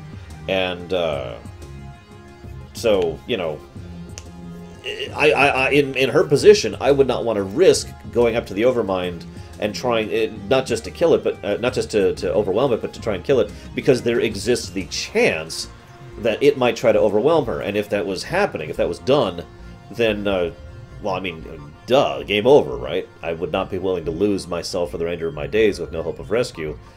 I mean, who the hell's going to rescue Kerrigan at this point? Nobody gives a damn about her. Raynor's certainly not going to come in here and in the future and try and rescue her from underneath herself. But you get my point, right? So I think that's, I think actually rethinking this, that's the big reason I'm going to put down as to why she needed the Dark Templar for this. That being said, her predilection for manipulation was probably a part of it as well, because she's a manipulative little twat. Yeah, Chain of Memories is another good example. Great story, don't feel like playing it. Moving on.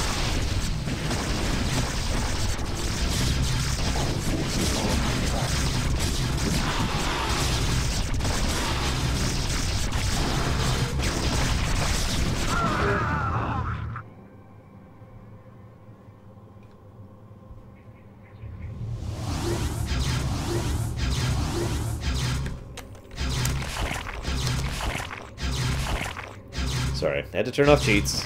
It is done, Kerrigan. The Overmind is dead, as you wished. Now, I demand that you release the Matriarch at once. Of course. Rashagal, do you wish to return to your tribe?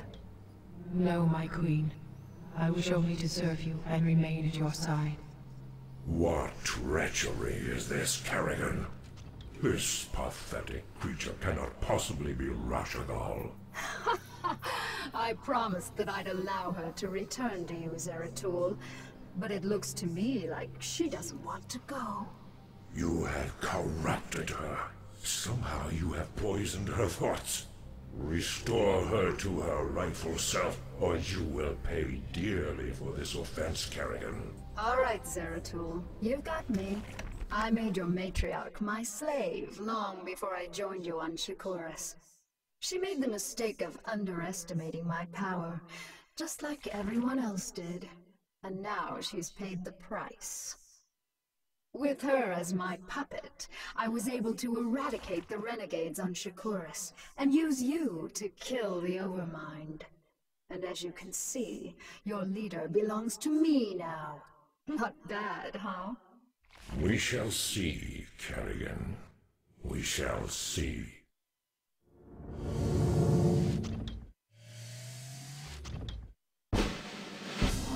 So a couple points here. First of all, I like that they never give Rashagal the Zerg voice, to kind of emphasize that she's not infested, because she can't be, but that she's been mentally dominated by Kerrigan. No comments, Baroness, I don't want to hear it.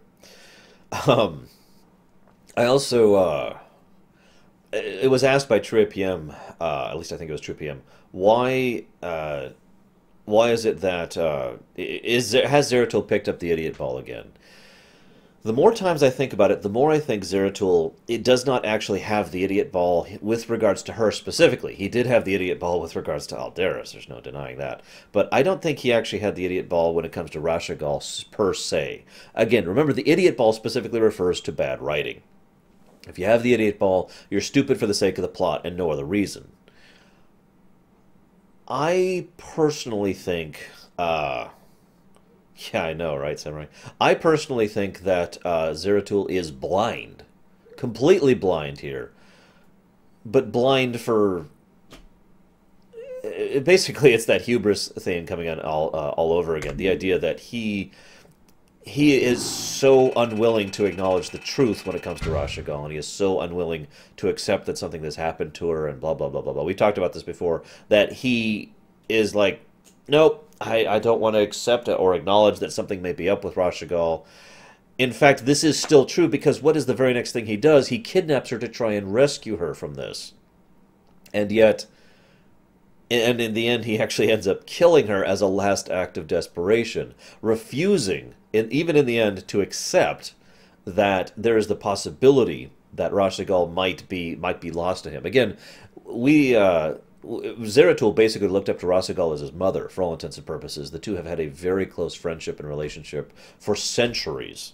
So his unwillingness to let her go is basically taken to an extreme, all the way up to and including taking her life. Even knowing that doing so, he did so effectively at the cost of his life. Remember, Zeratul killed her, believing that Kerrigan would then kill him, that he was in a no-win scenario and he would now die. Kerrigan actually allowed him to live, which is probably a good thing, because if she didn't, we might be screwed in StarCraft 2. But anyways, so this is a fun mission. I'll talk about this in a minute. My queen, with the Overmind and its cerebrates destroyed, all of the Zerg in this sector have reverted to your direct control. The remnants of the UED fleet have fled the planet, but I have no idea how many functional ships they still possess.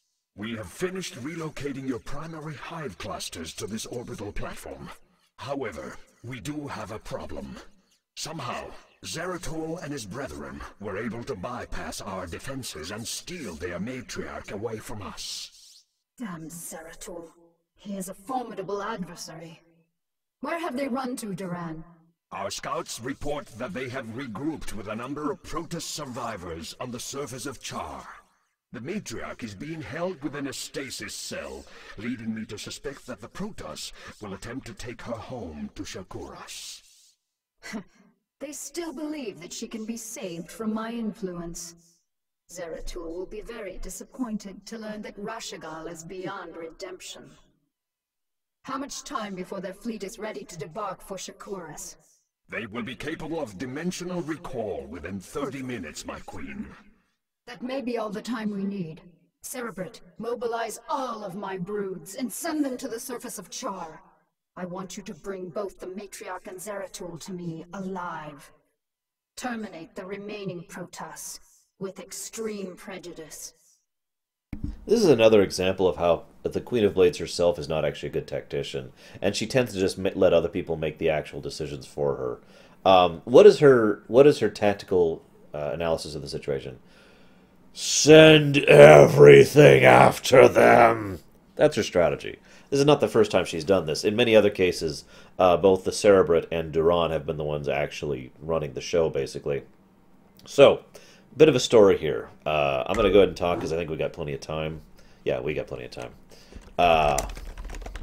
Very first time I did this mission, and I have no shame in admitting this, I did not actually get the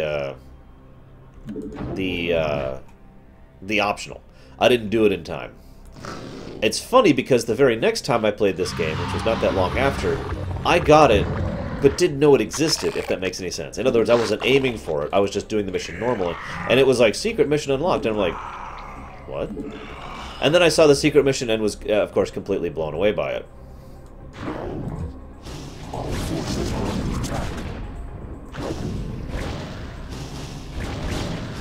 Yeah, attack move. So I've got 25 minutes to do this, guys. How many of you out there discovered this secret mission your first time through? I'm just curious.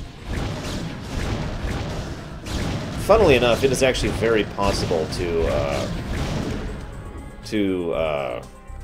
take out, like, if you wanted to, you could destroy the prison, like, immediately. But there's no benefit to it. That's not actually the goal. The goal is to wipe out all the Protoss.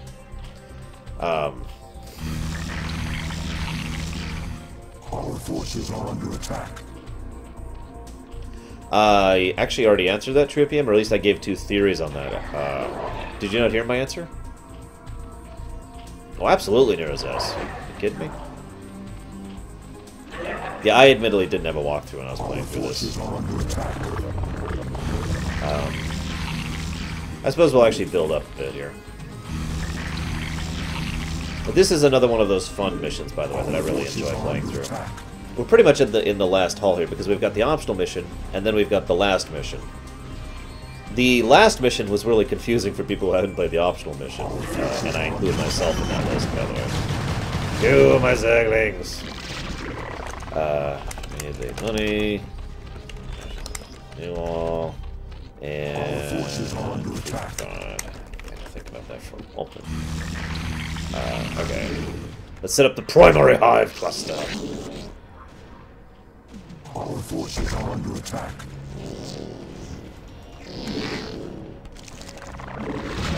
Come on, there we go.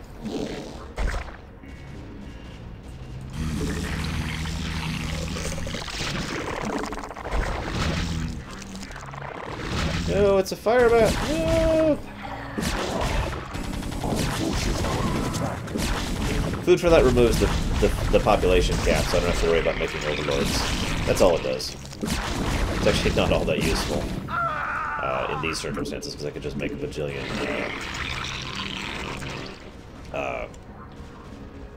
things whose names I can't think of.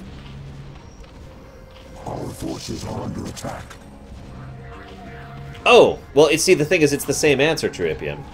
Either they decided to go ahead and let them develop for the good of the UPL, or Duran was involved. It really, like I said, it's the same answer. That's why I was confused there. It is also worth noting that it has been 300 years since they had that policy, and policies can change in 300 years. So, yeah, yep, okay.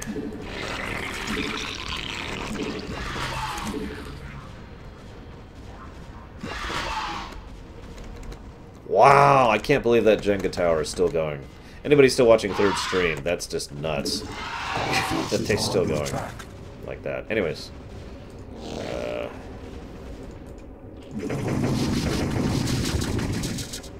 That's actually kind of cool sounding. Evolution. Evolution. You get the secret mission by beating this mission within 25 minutes, basically. Now, if you ask my opinion, Triopium, because again, I just gave you options. In my opinion, I think the UPL pulled the same thing that every corrupt government did. We say A, but we do B, because B is beneficial to us. Probably my favorite example of this that isn't a real-life example is the Church of Yevon in Final Fantasy X. You know, you guys must understand that Machina is wrong, and you should never use it. And by the way, we use Machina constantly. You know, because it's beneficial to us. That's just my take. I don't know if this is true or not, but that is, if you asked me to put down what I would think is my headcanon, that is my headcanon on the matter.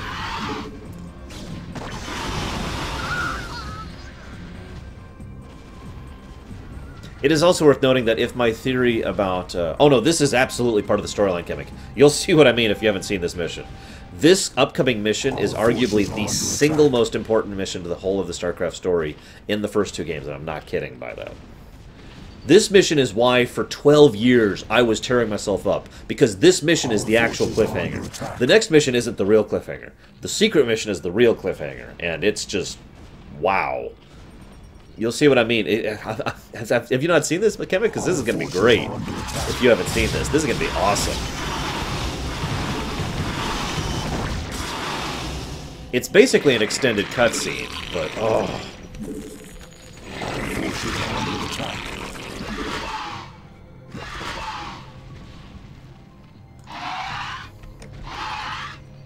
Yeah, seriously.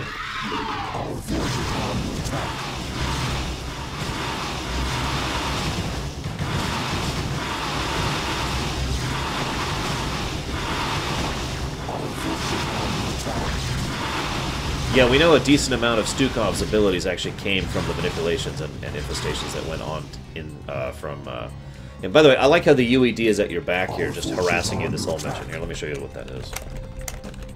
See, there's got these UED bases, and the only purpose is basically just to harass you while you're going after the Protoss over here. Fun mission, like I said. Oh.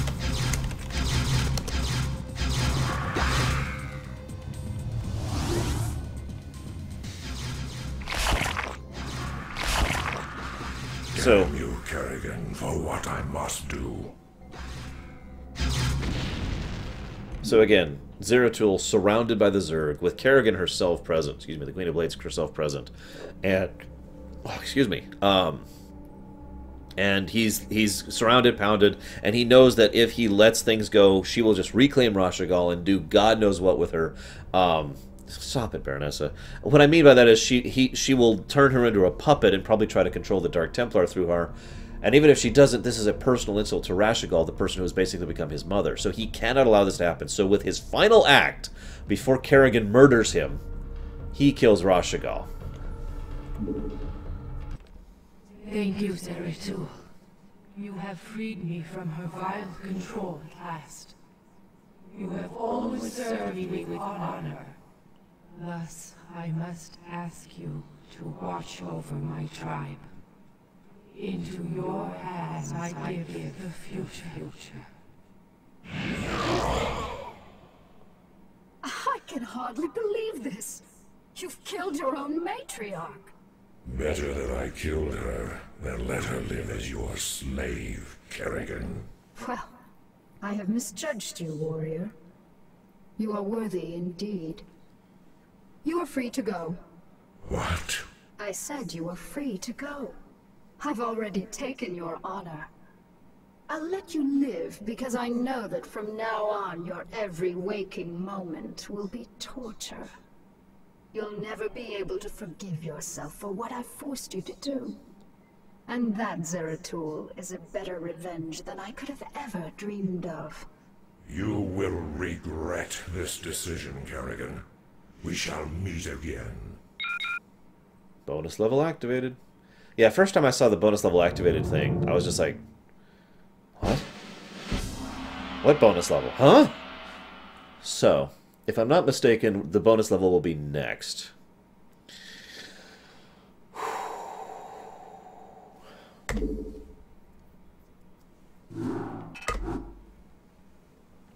Uncharacteristically true to her word, Kerrigan allows Zeratul and a few of his brethren to leave the planet Char with their lives. These weary, battered Protoss set their course for the planet Shakuras with the hopes of finding their comrade Artanis and any other survivors of the Queen of Blades' wrath. Dark Origin. Notice the custom graphic just for this mission, by the way. I'll mention it there, Troupium. Remind me when we get there, and I'll mention it there. My friends, we have suffered a great defeat. Our matriarch is dead. Our fleets have been scattered across the astral winds. And Kerrigan has gained complete control over the Zerg swarms. Yet, as always, we must struggle onward. Our immediate priority is to find Artanis and his warriors. Once we have made contact with him, we can return to Shakuras and plan our next moves. Prelate Zeratul, we are currently tracking Protoss power signatures emanating from an uncharted moon nearby. Our records do not indicate that there has ever been a Protoss settlement in this quadrant. Strange. It could be Artanis or other survivors of our fleet down there. At any rate, it is our duty to investigate the source of the energy signatures. Set your course for the Dark Moon. If Artanis is there, we shall find him. There's a couple others, Titans. Now, I love this because this is the turn of the tide right here. Up until this mission, everything that's been happening has been going according to Amon and Duran's plan. They have been manipulating everything. They have been in control of everything, and at no point in time has anything gone wrong according to their schemes. And yet this is the first time that changes. Because of random chance and the Queen of Blades' cruelty, Zeratul happens across this moon. Think about how different StarCraft 2 would be if Zeratul hadn't, by sheer luck, come across this moon and discovered what he discovers here. Think about how much of an impact that has.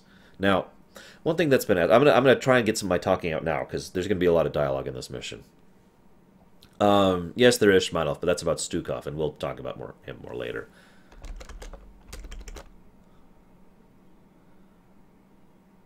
Oh my god, Third. He is so knocking that tower over this time.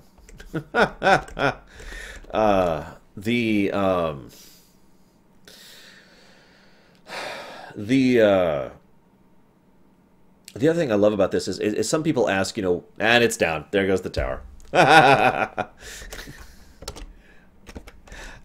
Some people ask, why didn't Zeratul go back to the rest of the Protoss and say, guys, blah, blah, blah, blah, blah.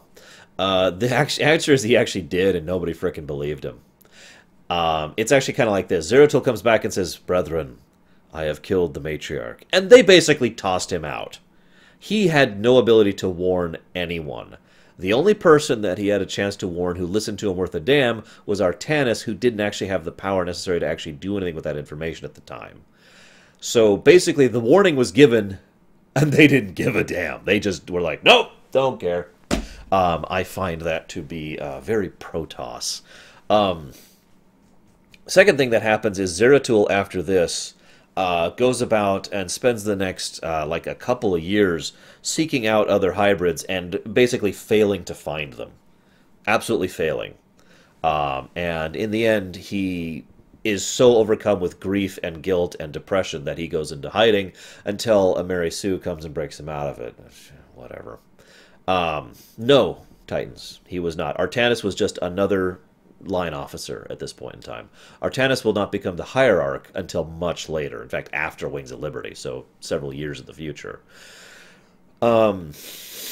I think actually during Wings of Liberty? I'm not sure the exact timeline, but it's before Legacy, obviously, but close to Legacy. Now,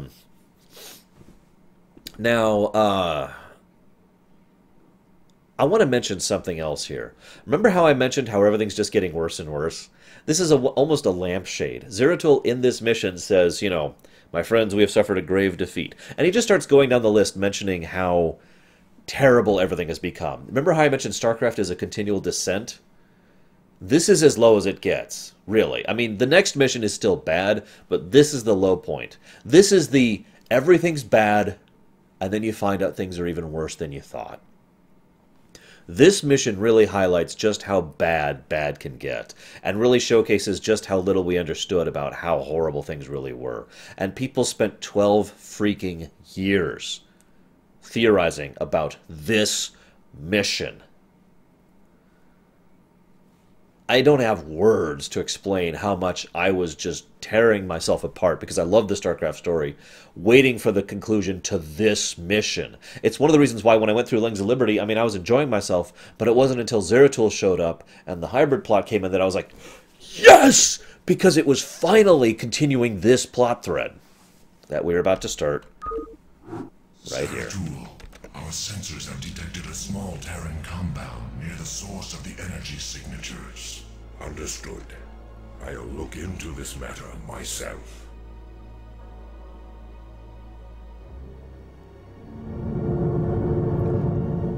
So they give you a force.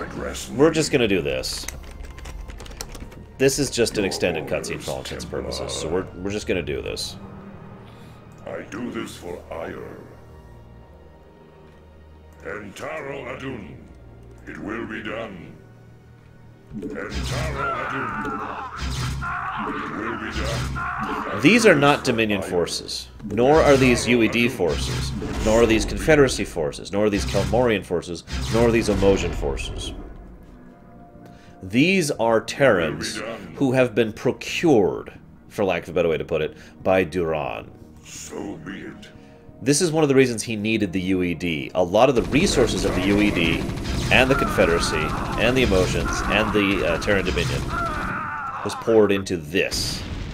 I do this for ire. So be it.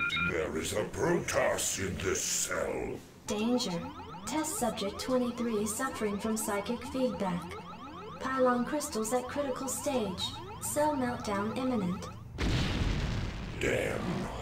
The Terrans are having more trouble utilizing pylons than I thought. And I still have no clue as to why they had imprisoned that Protoss within the cell. Now, some people ask why they would have trouble controlling pylons and Protoss technology, since they have someone who is very familiar with Protoss technology here. However, it makes perfect sense when you think about it, because one person in the group knows how to use Protoss technology. The group, as their overhaul, is still adapting to it. So he's basically teaching them how to use Protoss technology. Some people wonder why I keep bringing up Duran as the chess master behind the entire game. This is the apex of that right here. So be it. It will be done.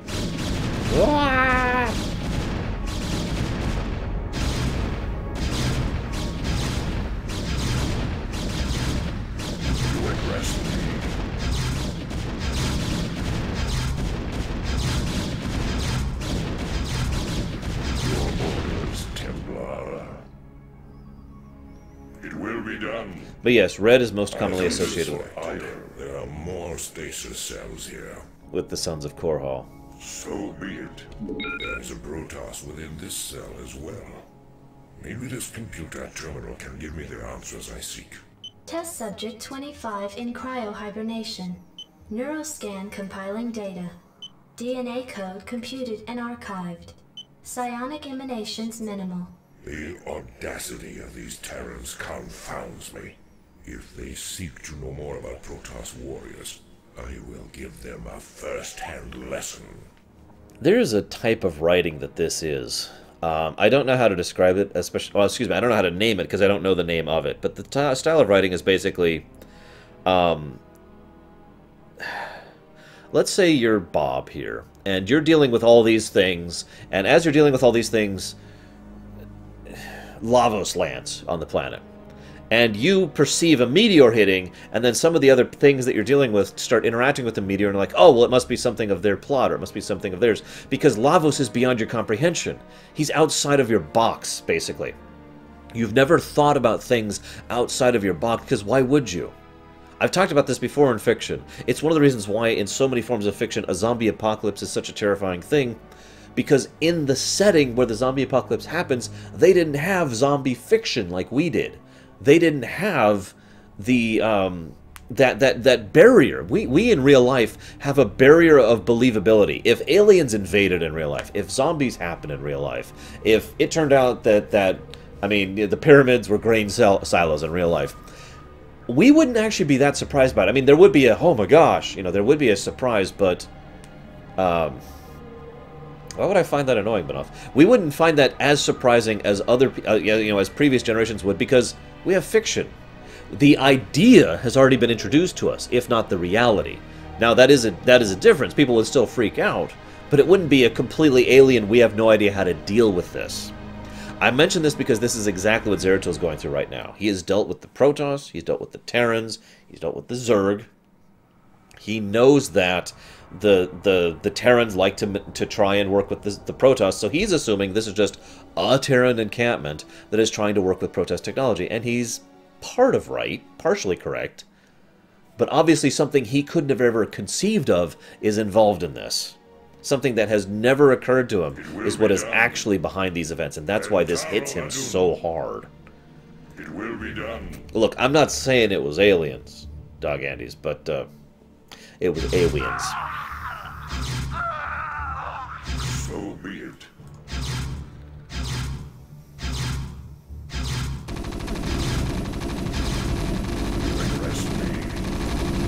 Thank you, Dad.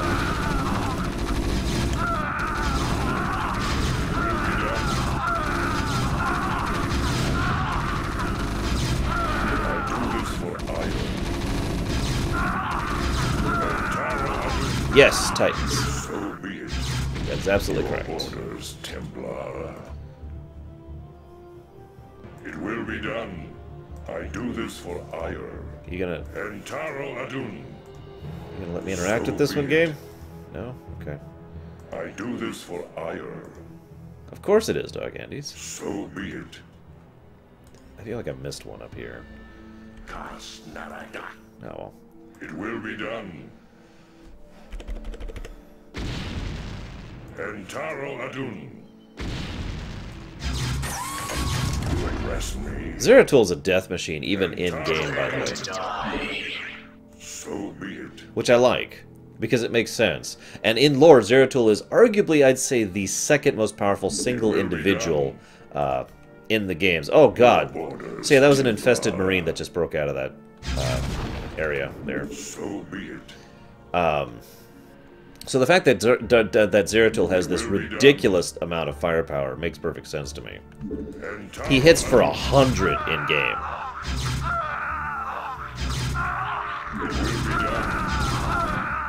Other than the damage number, it's different types of energies, Takoida. Void energies versus Kali energies, basically. It will be done. Entaro Adun. It will be done. Entaro Adun. You know, I don't care about you guys. This for ire. It will be done. He attacks pretty fast, too, as you can see here. You address me. I do this for ire. It will be done. I do this for ire. Yeah, quite a few of these pylons, or excuse me, stasis cells, will just pop out with what are effectively abominations. This is a mission I would love to see properly remade, by the way. We still have to interpret a decent amount of what's going on in this mission. So be it. But, oh, I love this mission. As much as it pissed me off for 12 years, I love this mission. So be it. And it did. Address me. What's this? There is a Zergling in this tank. What is going on here? Test subject 27 in cryohibernation. Neuroscan completed and archived. DNA code computed and archived. Gene splicing between test subjects 25 and 27 completed. Experiment 2273 progressing. By the gods, this can't be happening. Note the number there, by the way. Experiment 2273. Well, I mentioned that because this is not something Duran has been doing for a few days. Or weeks. He has probably been gathering Zerg and Protoss and Terrans throughout the entirety of the origin of the first game and Brood War to get here to experiment on constantly. And yeah, I'm blind, which I actually don't have the ability to heal, which really sucks. So, just so I can see where the hell I'm going. There we go. A little better there. Warriors have engaged the enemy.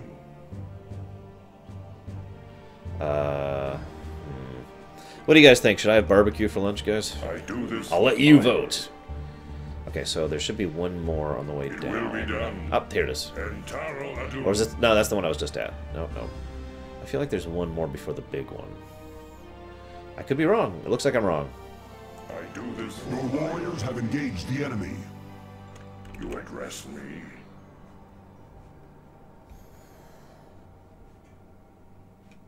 Damn it, Baronessa. That's an excellent question, Zeiss. You're right. I'm gonna, before we finish this mission, I want to talk about the Tal'Darim briefly. Only briefly, because we have lots more to talk about the Tal'Darim in the future. For those of you not aware, the Tal'Darim are actually the third sect of the Protoss. There's the Kali, they follow the light energies. There's the Dark Templar, they follow the void energies. And there's the Tal'Darim, they follow Amon.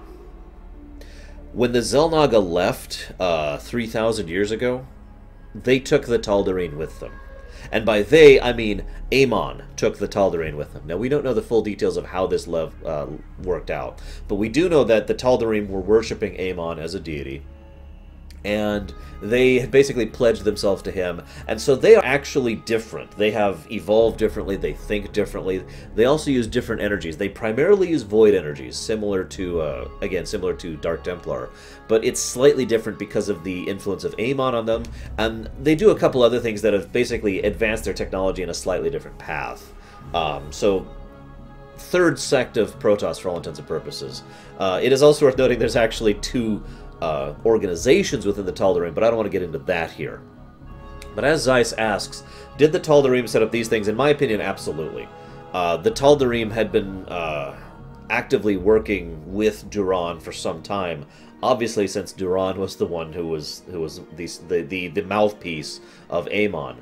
And remember, the Amon, that's correct, Dakota, they wouldn't. I hope that comes up in the future, but yeah, there's no reason they would have that ban. The Tal'Darim also are basically evil as a culture. I hate to call a culture evil, but when you are a culture that has followed a creature like Amon, who has been shaping your society and people for a period of time that is counted in millennia, plural, you basically have an evil culture at that point. Sorry. So yeah, they think just horrifyingly. These are the Dark Eldar. Well, no, they're not. That's actually a bad example. These guys are actually a little bit closer to Chaos in Warhammer 40k than anything else. What did... Really? Okay, sure. Kill them all. But the relevance here is that the Tal'Darim almost assuredly are the ones who are working with Duran to help the Terrans understand the Protoss technology, providing the crystals, the raw materials of the Protoss, etc. It is also possible that several of the Protoss here, the ones being experimented on, are the Tal'Darim. And the Teldarim, being the Yazun Vong wannabe bastards that they are, probably would actually be willing to sacrifice their lives and become these horrible, disgusting abominations and dying deaths worse than normal deaths in the service of their god, Amon, and his servant, Duran. Make sense? One final note, I just want to re-emphasize this for those of you who didn't hear me talk about it before. Amon loves death. Like, not like Thanos. He doesn't actually literally love it. I mean, Amon believes death is a good thing. I'll talk more about that later, but that also kind of bleeds over to the Teldarim's philosophy. But let's get to the big one, which is this last one up here. It will be done. Oh, excuse me. So this last one's kind of rough. Basically, the way I usually do this is I mind control that battlecruiser, which then immediately dies to the raids. And then I mind control a siege tank, which immediately dies to the other things, and blah, blah, blah, blah, blah. This is the only part of the mission that's actually genuinely hard. This final push into this base, which is surprisingly well defended, and you don't have a base or the ability to reinforce your units. I almost always save right before this final push, because this can be rough. And Zeratul cannot help that much. He's very glass cannon. Note he only has 50 health. So you have to use him very strategically and specifically. This is rough, I'll admit it, but it's a fun rough. Actually, the funny thing is these Terrans could be mind-controlled, or they could be getting a paycheck, because that's kind of how the Terrans work. So it's actually entirely within reason that these Terrans are not mind-controlled and are not being manipulated. They're just collecting a paycheck. And I love that idea, because it's very in keeping. As we find out later, Mengsk was willingly working with Duran. But again, we'll get to that a little bit later. Was that a 6? God, it's really hard for me to say that. Oh, I should probably respond.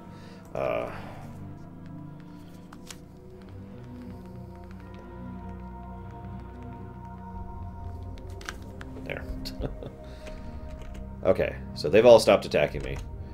Except for that one, of course. Hang on, hang on. Gosh. Hang on.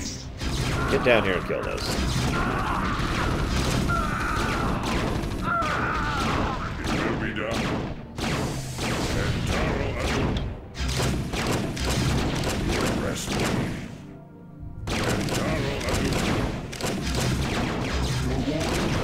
The enemy.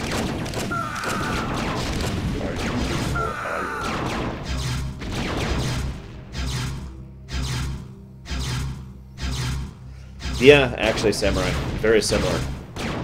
Funnily enough, there's also an organization in Primus that is the same way. An organization that basically has no purpose or use in money, but they use it freely to accomplish their ends, because other people value money. Oh my god. Okay, I don't want there to be combat during this cutscene, so we're gonna kill a bunch of stuff here.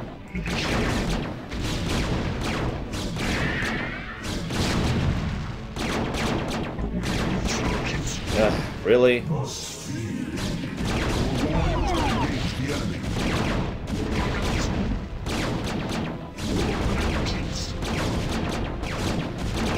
Actually, it's funny you say that, Takoida. That's actually explained in lore, believe it or not. The idea is that the energy that is required to cloak is so extensive that they cannot perceive other cloaks while doing it. And there are a couple of exceptions to this, but for the most part, that's the rule. Epic battle of 3 battlecruisers versus 2 dragoons. And this is why it's kind of silly that battlecruisers are the way they are in this game. I do like that they buffed battlecruisers significantly for StarCraft 2. Because they needed it, in my opinion. Battlecruisers were kind of crap in the original StarCraft.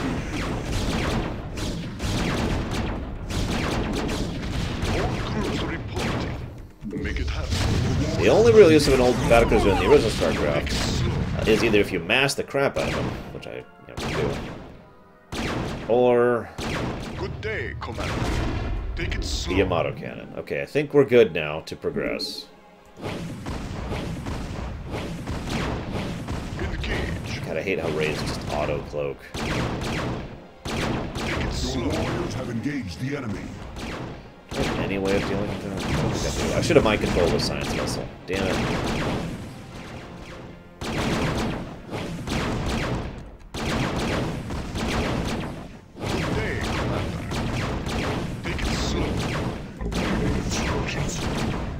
warriors have engaged the enemy.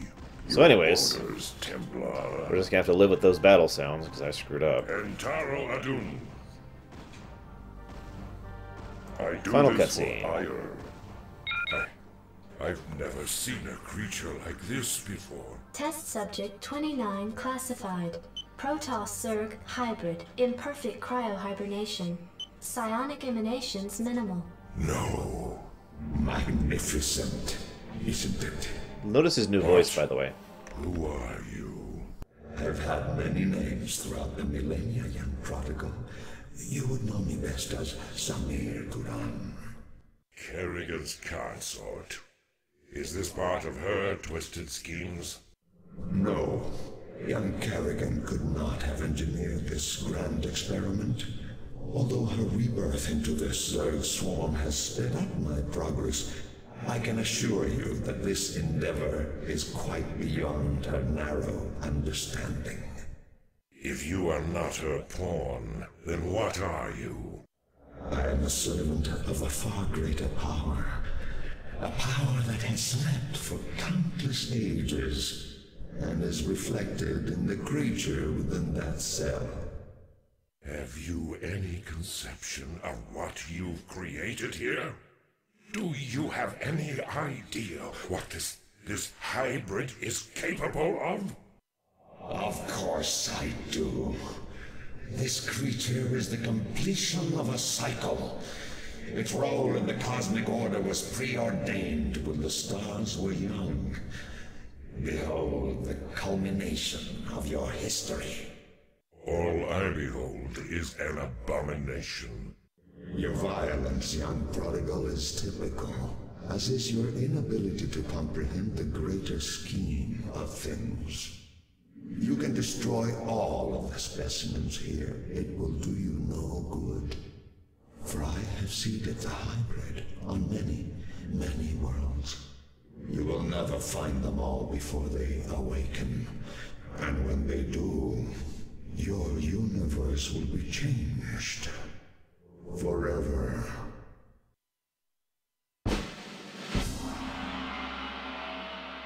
And then 12 years of nothing. God! So, everyone assumed, I shouldn't say everyone, but I had so much theory crafting about that scene with so many of my friends in the day, and later on the internet, as you know, the internet became a thing, and theory crafting online became a thing. The most common theory everyone had was that he was a servant of the Xel'Naga. It was ironic because we turned out to be partially correct as a consequence of that. I also like that Zeratul, for all his hubris, for all his problems, for all his flaws, for being blind, haha, he immediately understands the consequences of something like a Protoss-Zerg hybrid. He immediately understands just how insane this kind of a thing it would be, and how much it would be overwhelming to everything else. Using the Kali and the void energy simultaneously, and having the perfection of both forms simultaneously. This is the type of creature that is simply more powerful than everything else. Period. Also, given what we know about the Xel'Naga, it is very likely that the Xel'Naga themselves were beings like the hybrids, since the hybrids were designed to be the new host bodies for the Xel'Naga, to some extent or another. To our knowledge, we don't know exactly what Duran is. I mean, we know he's a shapeshifter. We also know what he originally looks like. We have data mined information, basically, that showcases what Duran actually looks like. But we also don't know his real name, assuming he even has such a thing. We do know he's been around for several centuries, since before the Xel'Naga left the Protoss, so he's been around for a damned long time. That's 3 millennia range. Well, the point of that Takoida is that they were artificially designed to take that. If you just merged a Zerg and a Protoss, you just have a mess. That's one of the reasons why they had to go through such effort, and it was so difficult for them to make the hybrid. Because the entire point is all of the benefits, none of the detriments, which is, in fiction, is one of the 2 forms of hybrids that exist. Excuse me, one of the three forms of hybrids. The second being all the detriments, none of the benefits, and the third being just a mixed bag of both. Admittedly, all of the benefits, none of the detriments is a little overdone in fiction. I'm willing to accept it in this case because it was engineered. They specifically took bits and pieces of the Protoss and the Zerg, the good parts, for lack of a better way to put it, and combined them into the hybrid, both in terms of their psychic energy, in terms of their metaphysical forms, and their literal bodies that were constructed of the two strains of essence.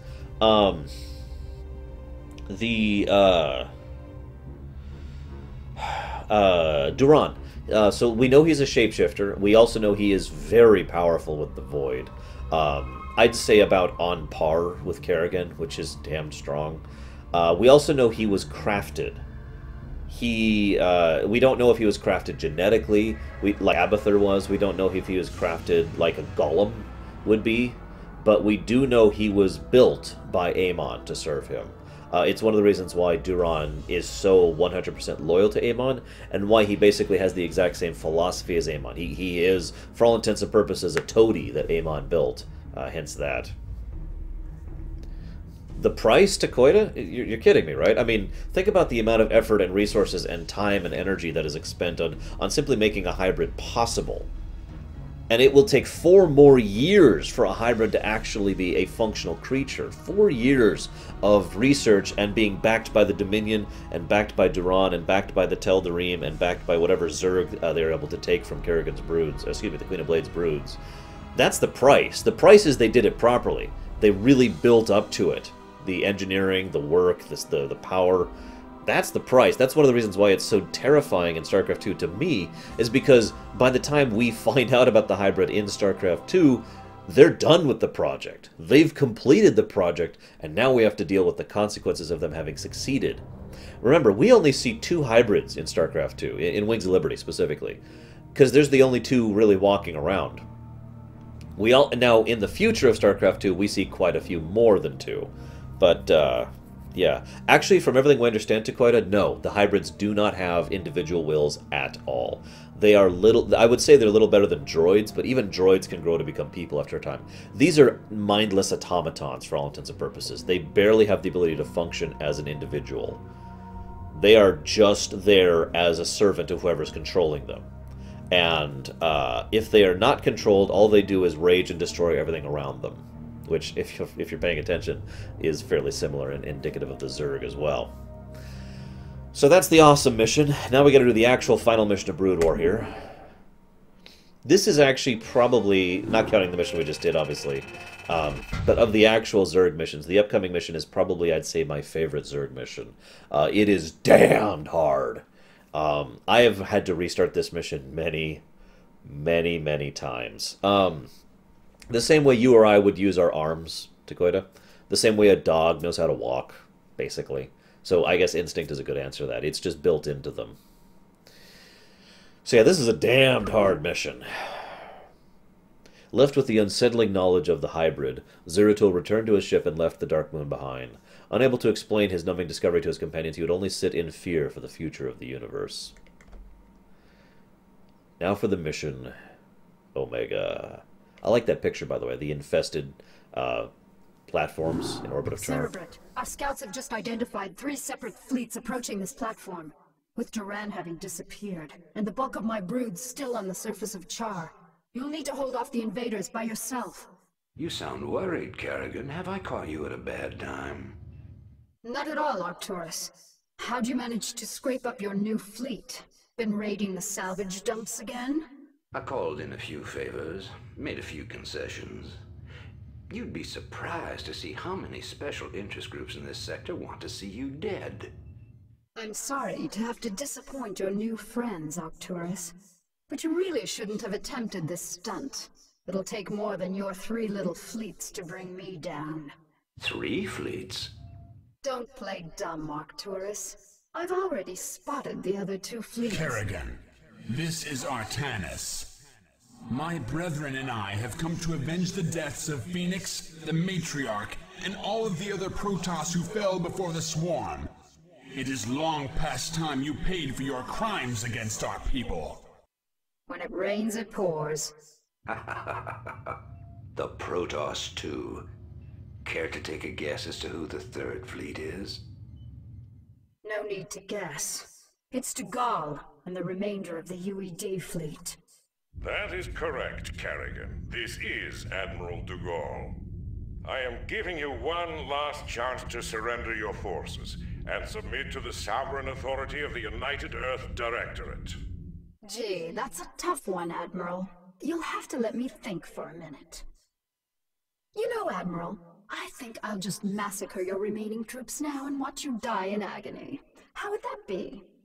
You vastly underestimate me, my dear. I don't think so, Admiral. You see, at this point, I'm pretty much the queen bitch of the universe. And not all of your little soldiers or spaceships will stand in my way again. So be it. So, yeah, this is an awesome mission. I want to point out one thing. Notice how Kerrigan is, the Queen of Blades is a little more honest when she's just talking to the Cerebrate. Oh god, oh god, oh god, oh god. And then everyone else shows up and she just immediately goes into posture mode. I find myself wondering if this is a similar trait to that both Amon and Duran have. You know, I am all-powerful, I am invincible. Okay, now that they're not paying attention, oh god, what am I gonna do? What am I gonna do? Because, again, as was pointed out by someone in the chat, this is why you don't send your entire frickin' force after one guy. So, I like this mission for many, many reasons. First of all, it's brutally difficult. Second of all, it makes sense that Kerrigan, the Queen of Blades would be relatively weak at this point in time, because she was an idiot in the previous mission. And, of course, Duran is gone, off doing his things. He's done with her at this point. He no longer has any need for the Queen of Blades as of this moment in time. He'll have further need for her in the future, but we'll get to that. So she is basically functioning at, like, 10% capacity. And then 3 frickin' fleets show up to take her. I love this. The UED, the Protoss, the combined Protoss forces, and what's left of Mengsk's Dominion fleet is just here being like, well, we're gonna crush you like a bug. Now, how did the Queen of Blades win this map? In lore, of course, because we know why they win in gameplay. They win because we're the player character. But that is actually a rather good question of how the heck they're able to win. I'm just going to show you this really quick. This is what we're up against.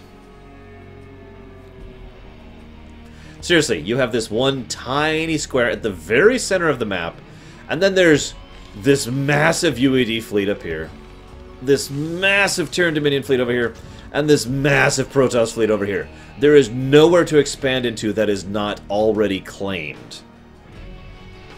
This is why I said earlier I have to restart this mission several times. There's no saving in this one.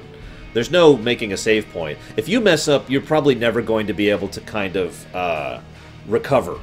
If you lose traction, the boulder you're pushing up the hill will just keep pushing back until you're mushed. So you generally have to restart the whole damn mission. And you have to kill everything on this map. This is... Whew. She should actually get curb stomped. I absolutely agree with that. She really actually should get curb stomped here. The lore implication is actually beautifully ironic.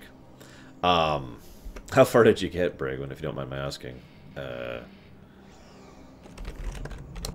just turn that on really quick.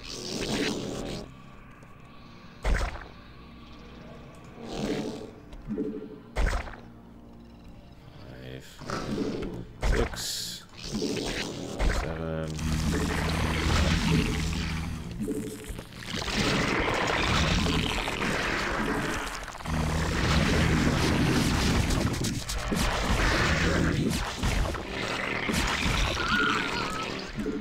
No, Lieutenant Morales, you will be missed,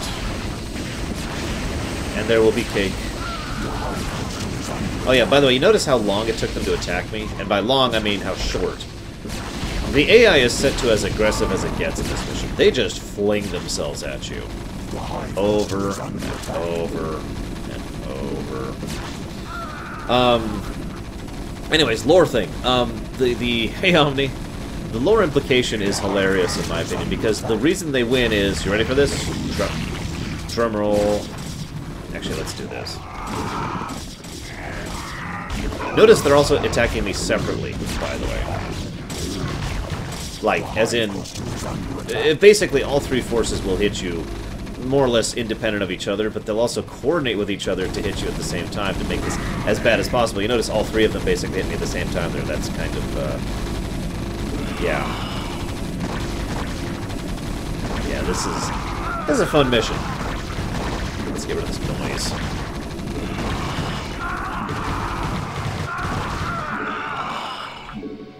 So, now they do start you off with a fully set up base, as they should, really. But it's, as we know, that's really not enough. There we go. The lore reason is because three reasons, actually. It's not one of those, and she just won. No, she should have lost this. This is a Battle of Midway situation. In other words, on the one hand, luck. Just raw, simple, stupid, doodah, clueless luck is why she was able to pull this out. Whoops. Do I not? The second reason is because the three forces, as was mentioned earlier in chat, were not actually coordinating. The final reason is the one I find dramatically ironic. She was here personally, doing what she's best at. Remember, the Queen of Blades is not a good tactician or leader or really anything. What she is very, very good at is being extremely personally powerful. Now, what happens in fiction when you combine someone who has a great deal of personal power with a great deal of political power? We just passed the secret mission. That was the previous one. In other words, the Cerebrate is sufficiently skilled and brilliant to have helped to pull out a victory, especially since Kerrigan was here helping to actually personally guide the fight. Oh, I'm going to, Takoida. But I want more than just two groups, holy crap. Waiting for a moment on things.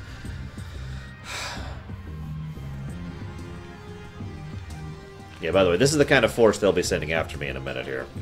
The first attack was just, okay, here's some units to test you. The second attack is brutal, and from the third attack onwards, the AI will basically be sending everything after you. You have roughly about 8 minutes before the enemy is full tilt digging into you.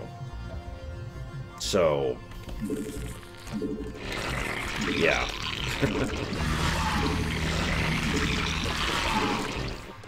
My problem with this mission was I was resource-starved for any strategy I wanted to use. And it's one of the reasons I had such difficult time with this when I was doing this back in the day, you know, without cheats. Oh yeah, the enemy also... This is also a cheat AI enemy, for those of you who don't know what that means. It means, in addition to the usual AI cheats, like the fact that they know exactly where you are and can see things instantly and all that fun stuff, this is an AI that has infinite resources. So... and I believe this is one of the AIs that has quicker building, too. I'm not sure. But yeah, the strategy I have is get a bunch of forces together, and usually I actually use weaker forces like Zerglings and Hydras, and I steamroll into this area as quickly as I possibly can. And the problem here is the Protoss defenses are sufficiently good that even if I micro properly, it is very possible I will take too many losses from that attack to be able to actually go back and defend against the counterattack, which will be coming from the other two sides. Because again, the AIs are effectively AI'd, at least in gameplay. So yeah, they will destroy me horribly, and it's fun. I swear.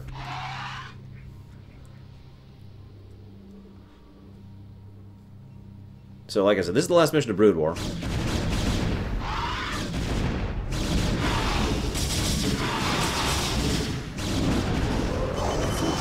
This is the other strategy.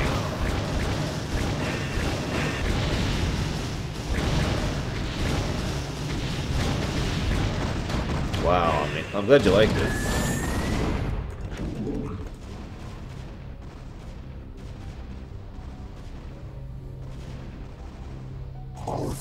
See, the problem is, I can never go after Degall first. I mean, he is just entrenched to hell and back. He has got way too many defenses going on for me, so...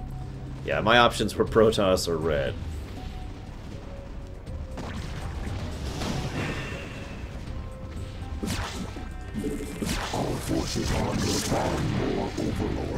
Oh, okay, I can do that.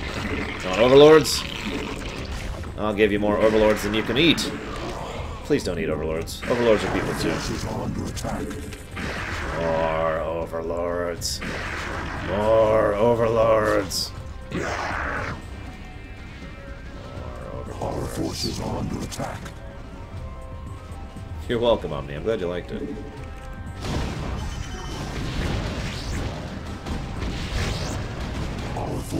Basically, the way I usually do this mission, you know, normally, is scramble, scramble, scramble, scramble, and when it gets to the point where I actually have a feasible Guardian force, no pun intended, when I have a significant fleet of Guardians, that's when I can start being very careful and slowly, basically sieging my way through the enemy bases.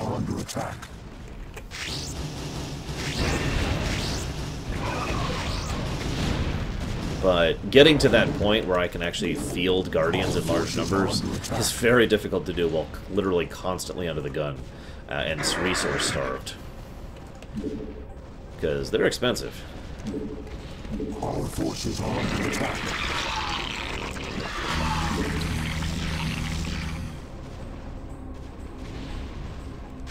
Oh, tell me about it, Takoya. Our forces are under attack.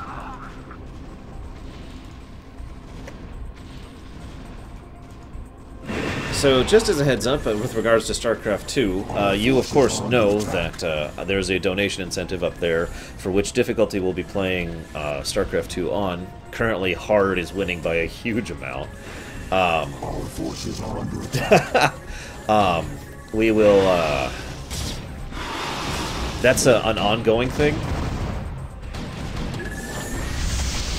In other words, if, like, at whatever point in time, it reaches a point where the,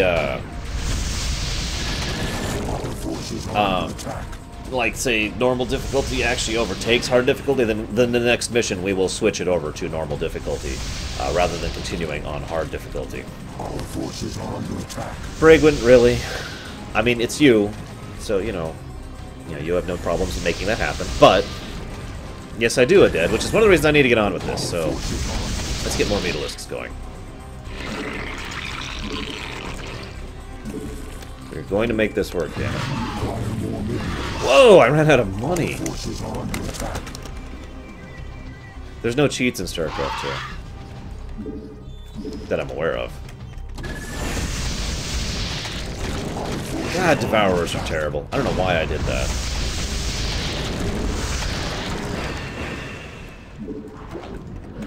Remember, this is a destroy everything mission, too, so we gotta wipe out the whole of the enemy forces.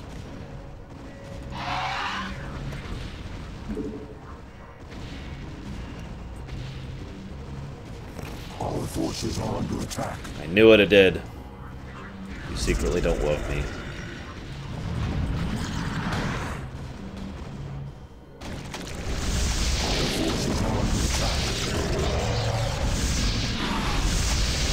Oh, apparently there are cheats in StarCraft 2. I didn't know that. Like, really, I didn't. I thought there was just the, casual difficulty, which is, I mean, hell. You don't need cheats on casual difficulty, do you? Let's be honest with ourselves. Our forces are under attack.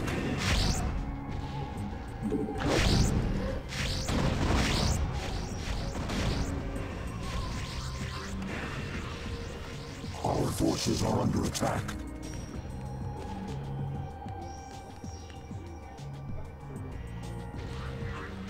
Savor this victory, Kerrigan. For the Protoss will never forget your treachery. We shall be watching you. You know, I really hope you'll be forgetting this treachery, because we kind of need to work together in the game that's coming out in, like, 3 days now.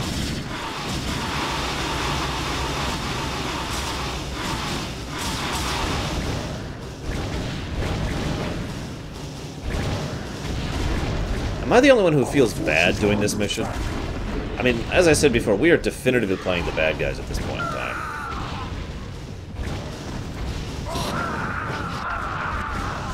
Can you hear the TV, by the way, guys?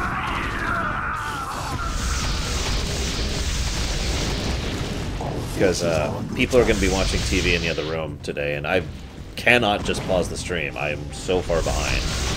I need to get through Starcraft 2, and I'm doing it at hard difficulty, so... Okay, you can't hear it. That's fantastic. I can. I'm amazed you guys can. And I have my headphones on. But if you guys can't hear it, that's the part that matters. So I'll just live with being a little distracted.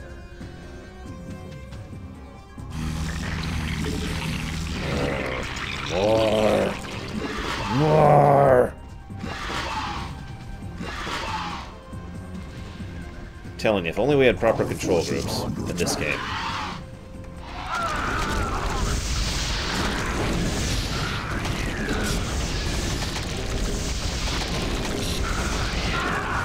It is really funny that we actually... Yes, Samurai. It is really funny that we actually had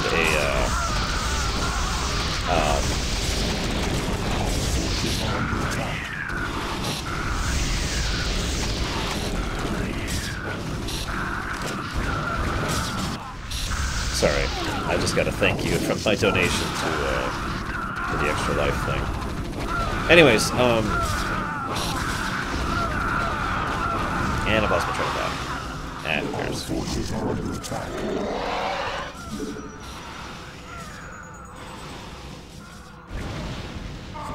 Ah, right. It is interesting to me that after, at least, maybe I'm the only one who's like this, but after a while I started to have genuine empathy for the UED, or at the very least, for De Gaulle and for Stukov. They were flawed, and they were stupid in many cases, but I don't know, I actually felt bad for them, especially given the way that their lives and their stories went. Especially Stukov, but we'll talk about that when he shows up again.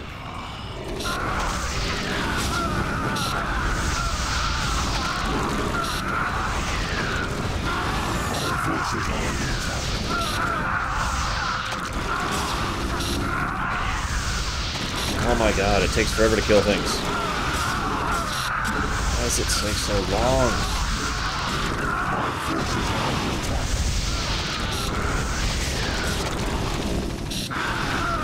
Ah, yeah. Yeah. You hear that a lot when you're fighting the AI Marines, because they just auto-stim the moment they do damage or take damage.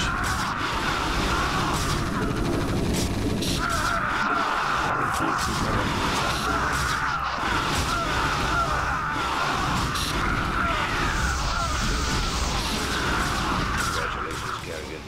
You've beaten me again. Just remember that I'll be out there, waiting for you to slip up. Because sooner or later, you'll make a mistake. And when you do... Yes, Sir Raffle of Waffle. I will be completely ignoring Fallout 4 until I'm done with Legacy of the Void. By the way, no men...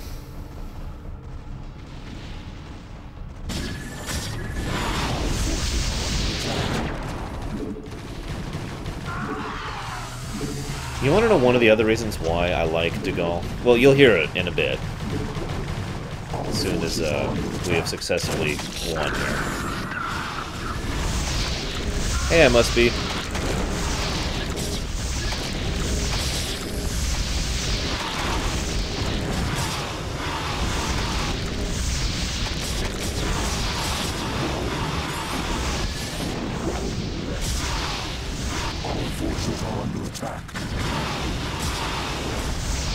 Because he still has... This is basically what's left of the UED fleet.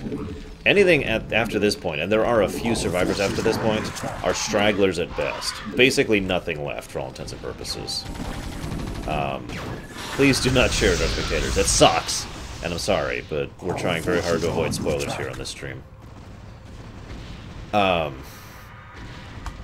But yeah, this is pretty much the representative of what's left of the UED, of the Directorate Expeditionary Fleet. We will actually physically see what's left of their fleet in a minute, but during an awesome, awesome cutscene, which still gets to me to this day. Forces are under attack. I do have a question for you guys. Do you guys think with regards to what De Gaulle is about to do, do you think he should have? Do you think it was, acceptable, or do you think he was taking the coward's way out? Or do you think he was doing it because he was so filled with shame that because he knew he was personally responsible for all this horribleness and couldn't live with that? I'm curious of your thoughts. Yes, that's correct, Smiteoff. Like I said, there are bare scraps left after this.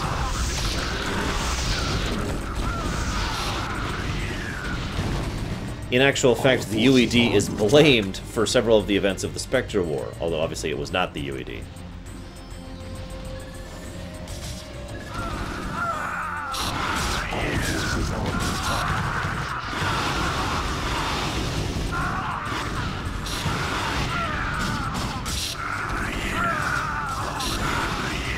Well, see, that occurred to me, Andre. I gotta be honest, in his position, and this is total honesty, I would do the exact same thing. But mainly because of the possibility of infestation and all that brings. So... I don't think we have to take out all the bases in this one. We'll find out in a second.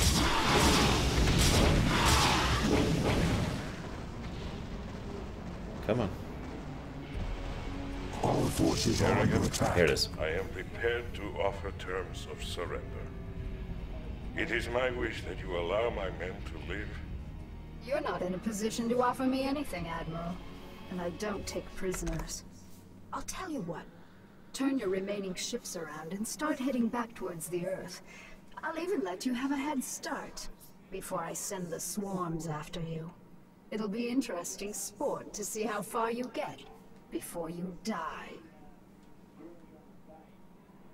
So, that right there is one of the reasons why I do have a degree of enjoyment and empathy. I don't know what. One of the reasons I like De Gaulle as a character. When he wakes up, when he woke up back during the Terran Commission, he woke up hard. And from that point on, he basically had flung the idiot ball away. The fact that he was willing to offer terms of surrender just to spare the lives of his men speaks volumes.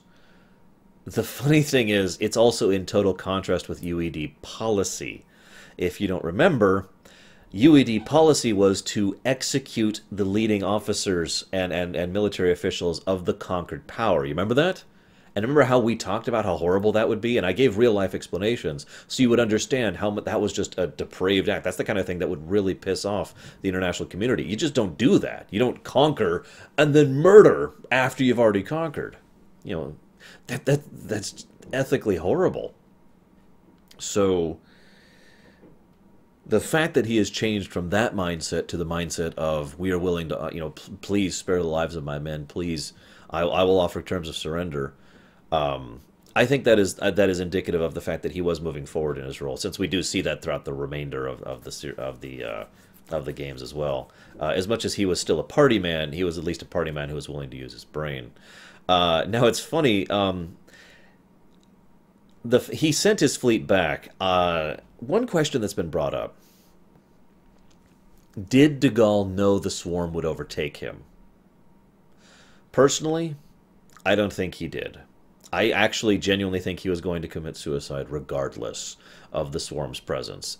I mean, it is entirely possible that he was suspecting the swarm would eventually catch up, but my point here is I don't think he was considering that an absolute fact. I think he was hoping his fleet would make it back, sending the message in case it didn't, or sending the message regardless, excuse me, and killing himself regardless. That being said, it is very. It makes me wonder why the UED fleet went straight back to Earth. There's two reasons why that's incredibly stupid. Number one is the obvious. You're minimizing your possibility of survival. The second reason that's really stupid is you're beelining for Earth. So just follow this course to Earth. Now, I know that doesn't actually work that way in space, but it makes me worry, or wonder, excuse me. So again, I don't want to be apologist for De Gaulle. He's a terrible person. But I did end up liking him a lot more by the end than I did at the beginning. With that, we're going to watch the end of Brood War now.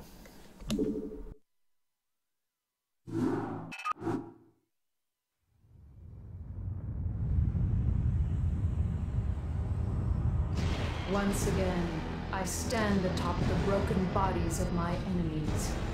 victorious, but not unscarred. The Earthborn Directorate has been destroyed, and the Overmind lies dead and trampled beneath the ashes of Char. As for my unlikely allies, I think that I shall allow them a reprieve. For in time I will seek to test their resolve and their strengths. They will all be mine in the end. For I am the Queen of Blades. None shall ever dispute my rule again.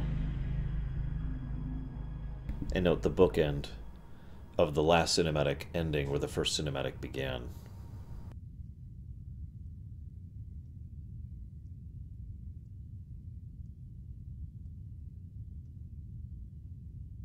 I guess I have a moment to talk. The message here being that even within this quiet, polite, dignified society with the music and the brandy and all that we saw at the beginning, it's no defense against the horrors of this reality and the reality of how this is going to work.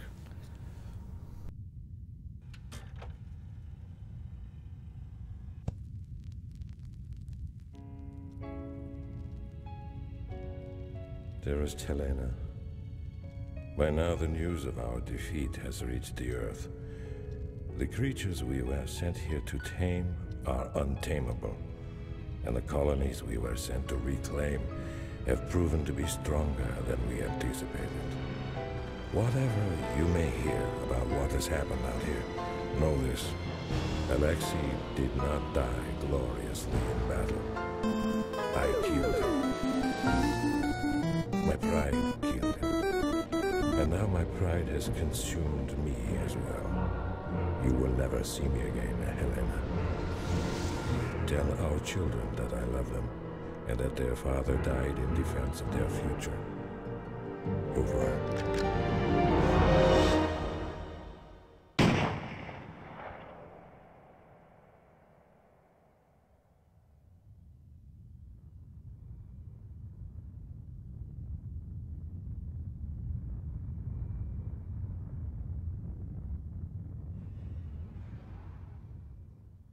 Note that right at the end there you see the swarm descend upon them, seconds after Dagul kills himself. Shortly after Dagul's defeat, the remainder of the UED fleet was overtaken by Kerrigan's forces and eradicated. No UED vessel ever made it back to Earth to report what transpired, even though we've already discussed that. With his ragtag fleet beaten and crippled, Arcturus Mengsk fled back to Korhal to lick his wounds and plan for the reconstruction of his Terran dominion. Now, that donation caught me totally by surprise. I mean, I know it always does, but damn it! I was really, yeah. Artanis and the Protoss survivors returned to Shakuros to begin rebuilding their once glorious civilization. Zeratul and Raynor went their separate ways and have not been heard since their departure. That's, as we discussed, that's not 100% true. But, you know, whatever. Retcons! Oh my goodness. Wow. Okay, so whoever you are, thank you for the donation. Thank you very, very, very much for the donation.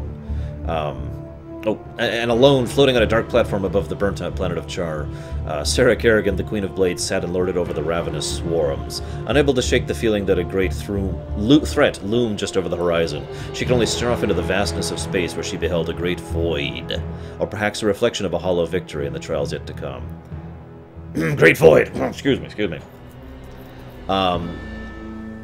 Per request, I will not be giving out the name of the person who donated. However, I will tell you what they donated for through action. Remember, we are about to start Starcraft 2. We're just gonna put this here and this here, and I think you understand what that means.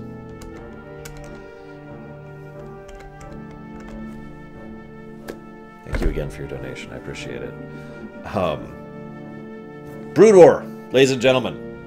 Awesome freaking game. As much as some aspects of it did irritate me, and I wish we hadn't cheated our way through the Brood War, the last of Brood War itself, that was actually lots and lots of fun. Loved re-going through that story. I am going to be breaking for that lunch thing that I just mentioned that I've been invited to. And as much as I really really want to replay through StarCraft 2 on hard difficulty. Like, I actually really enjoy playing StarCraft 2. But, that being said, casual difficulty is going to make this much more feasible. Remember, I have the rest of today, Sunday, and Monday to play through all of Wings of Liberty and all of Heart of the Swarm. And there's a lot of lore to cover in both games, and tons of cutscenes and tons of Easter eggs that I'm going to be going through. So, yeah, I'm not sure yet, Samurai. I may let you guys decide. I may let the donation incentive continue for Legacy, but there's no timeline on Legacy, so I'm more inclined to play Legacy on hard and see how it goes. But I'll probably leave it up to you guys. So I'm gonna go get some food in about 10 minutes, actually. And then I will be back, and then we will start StarCraft 2, which I am super looking forward to. I'll see you in a bit, guys.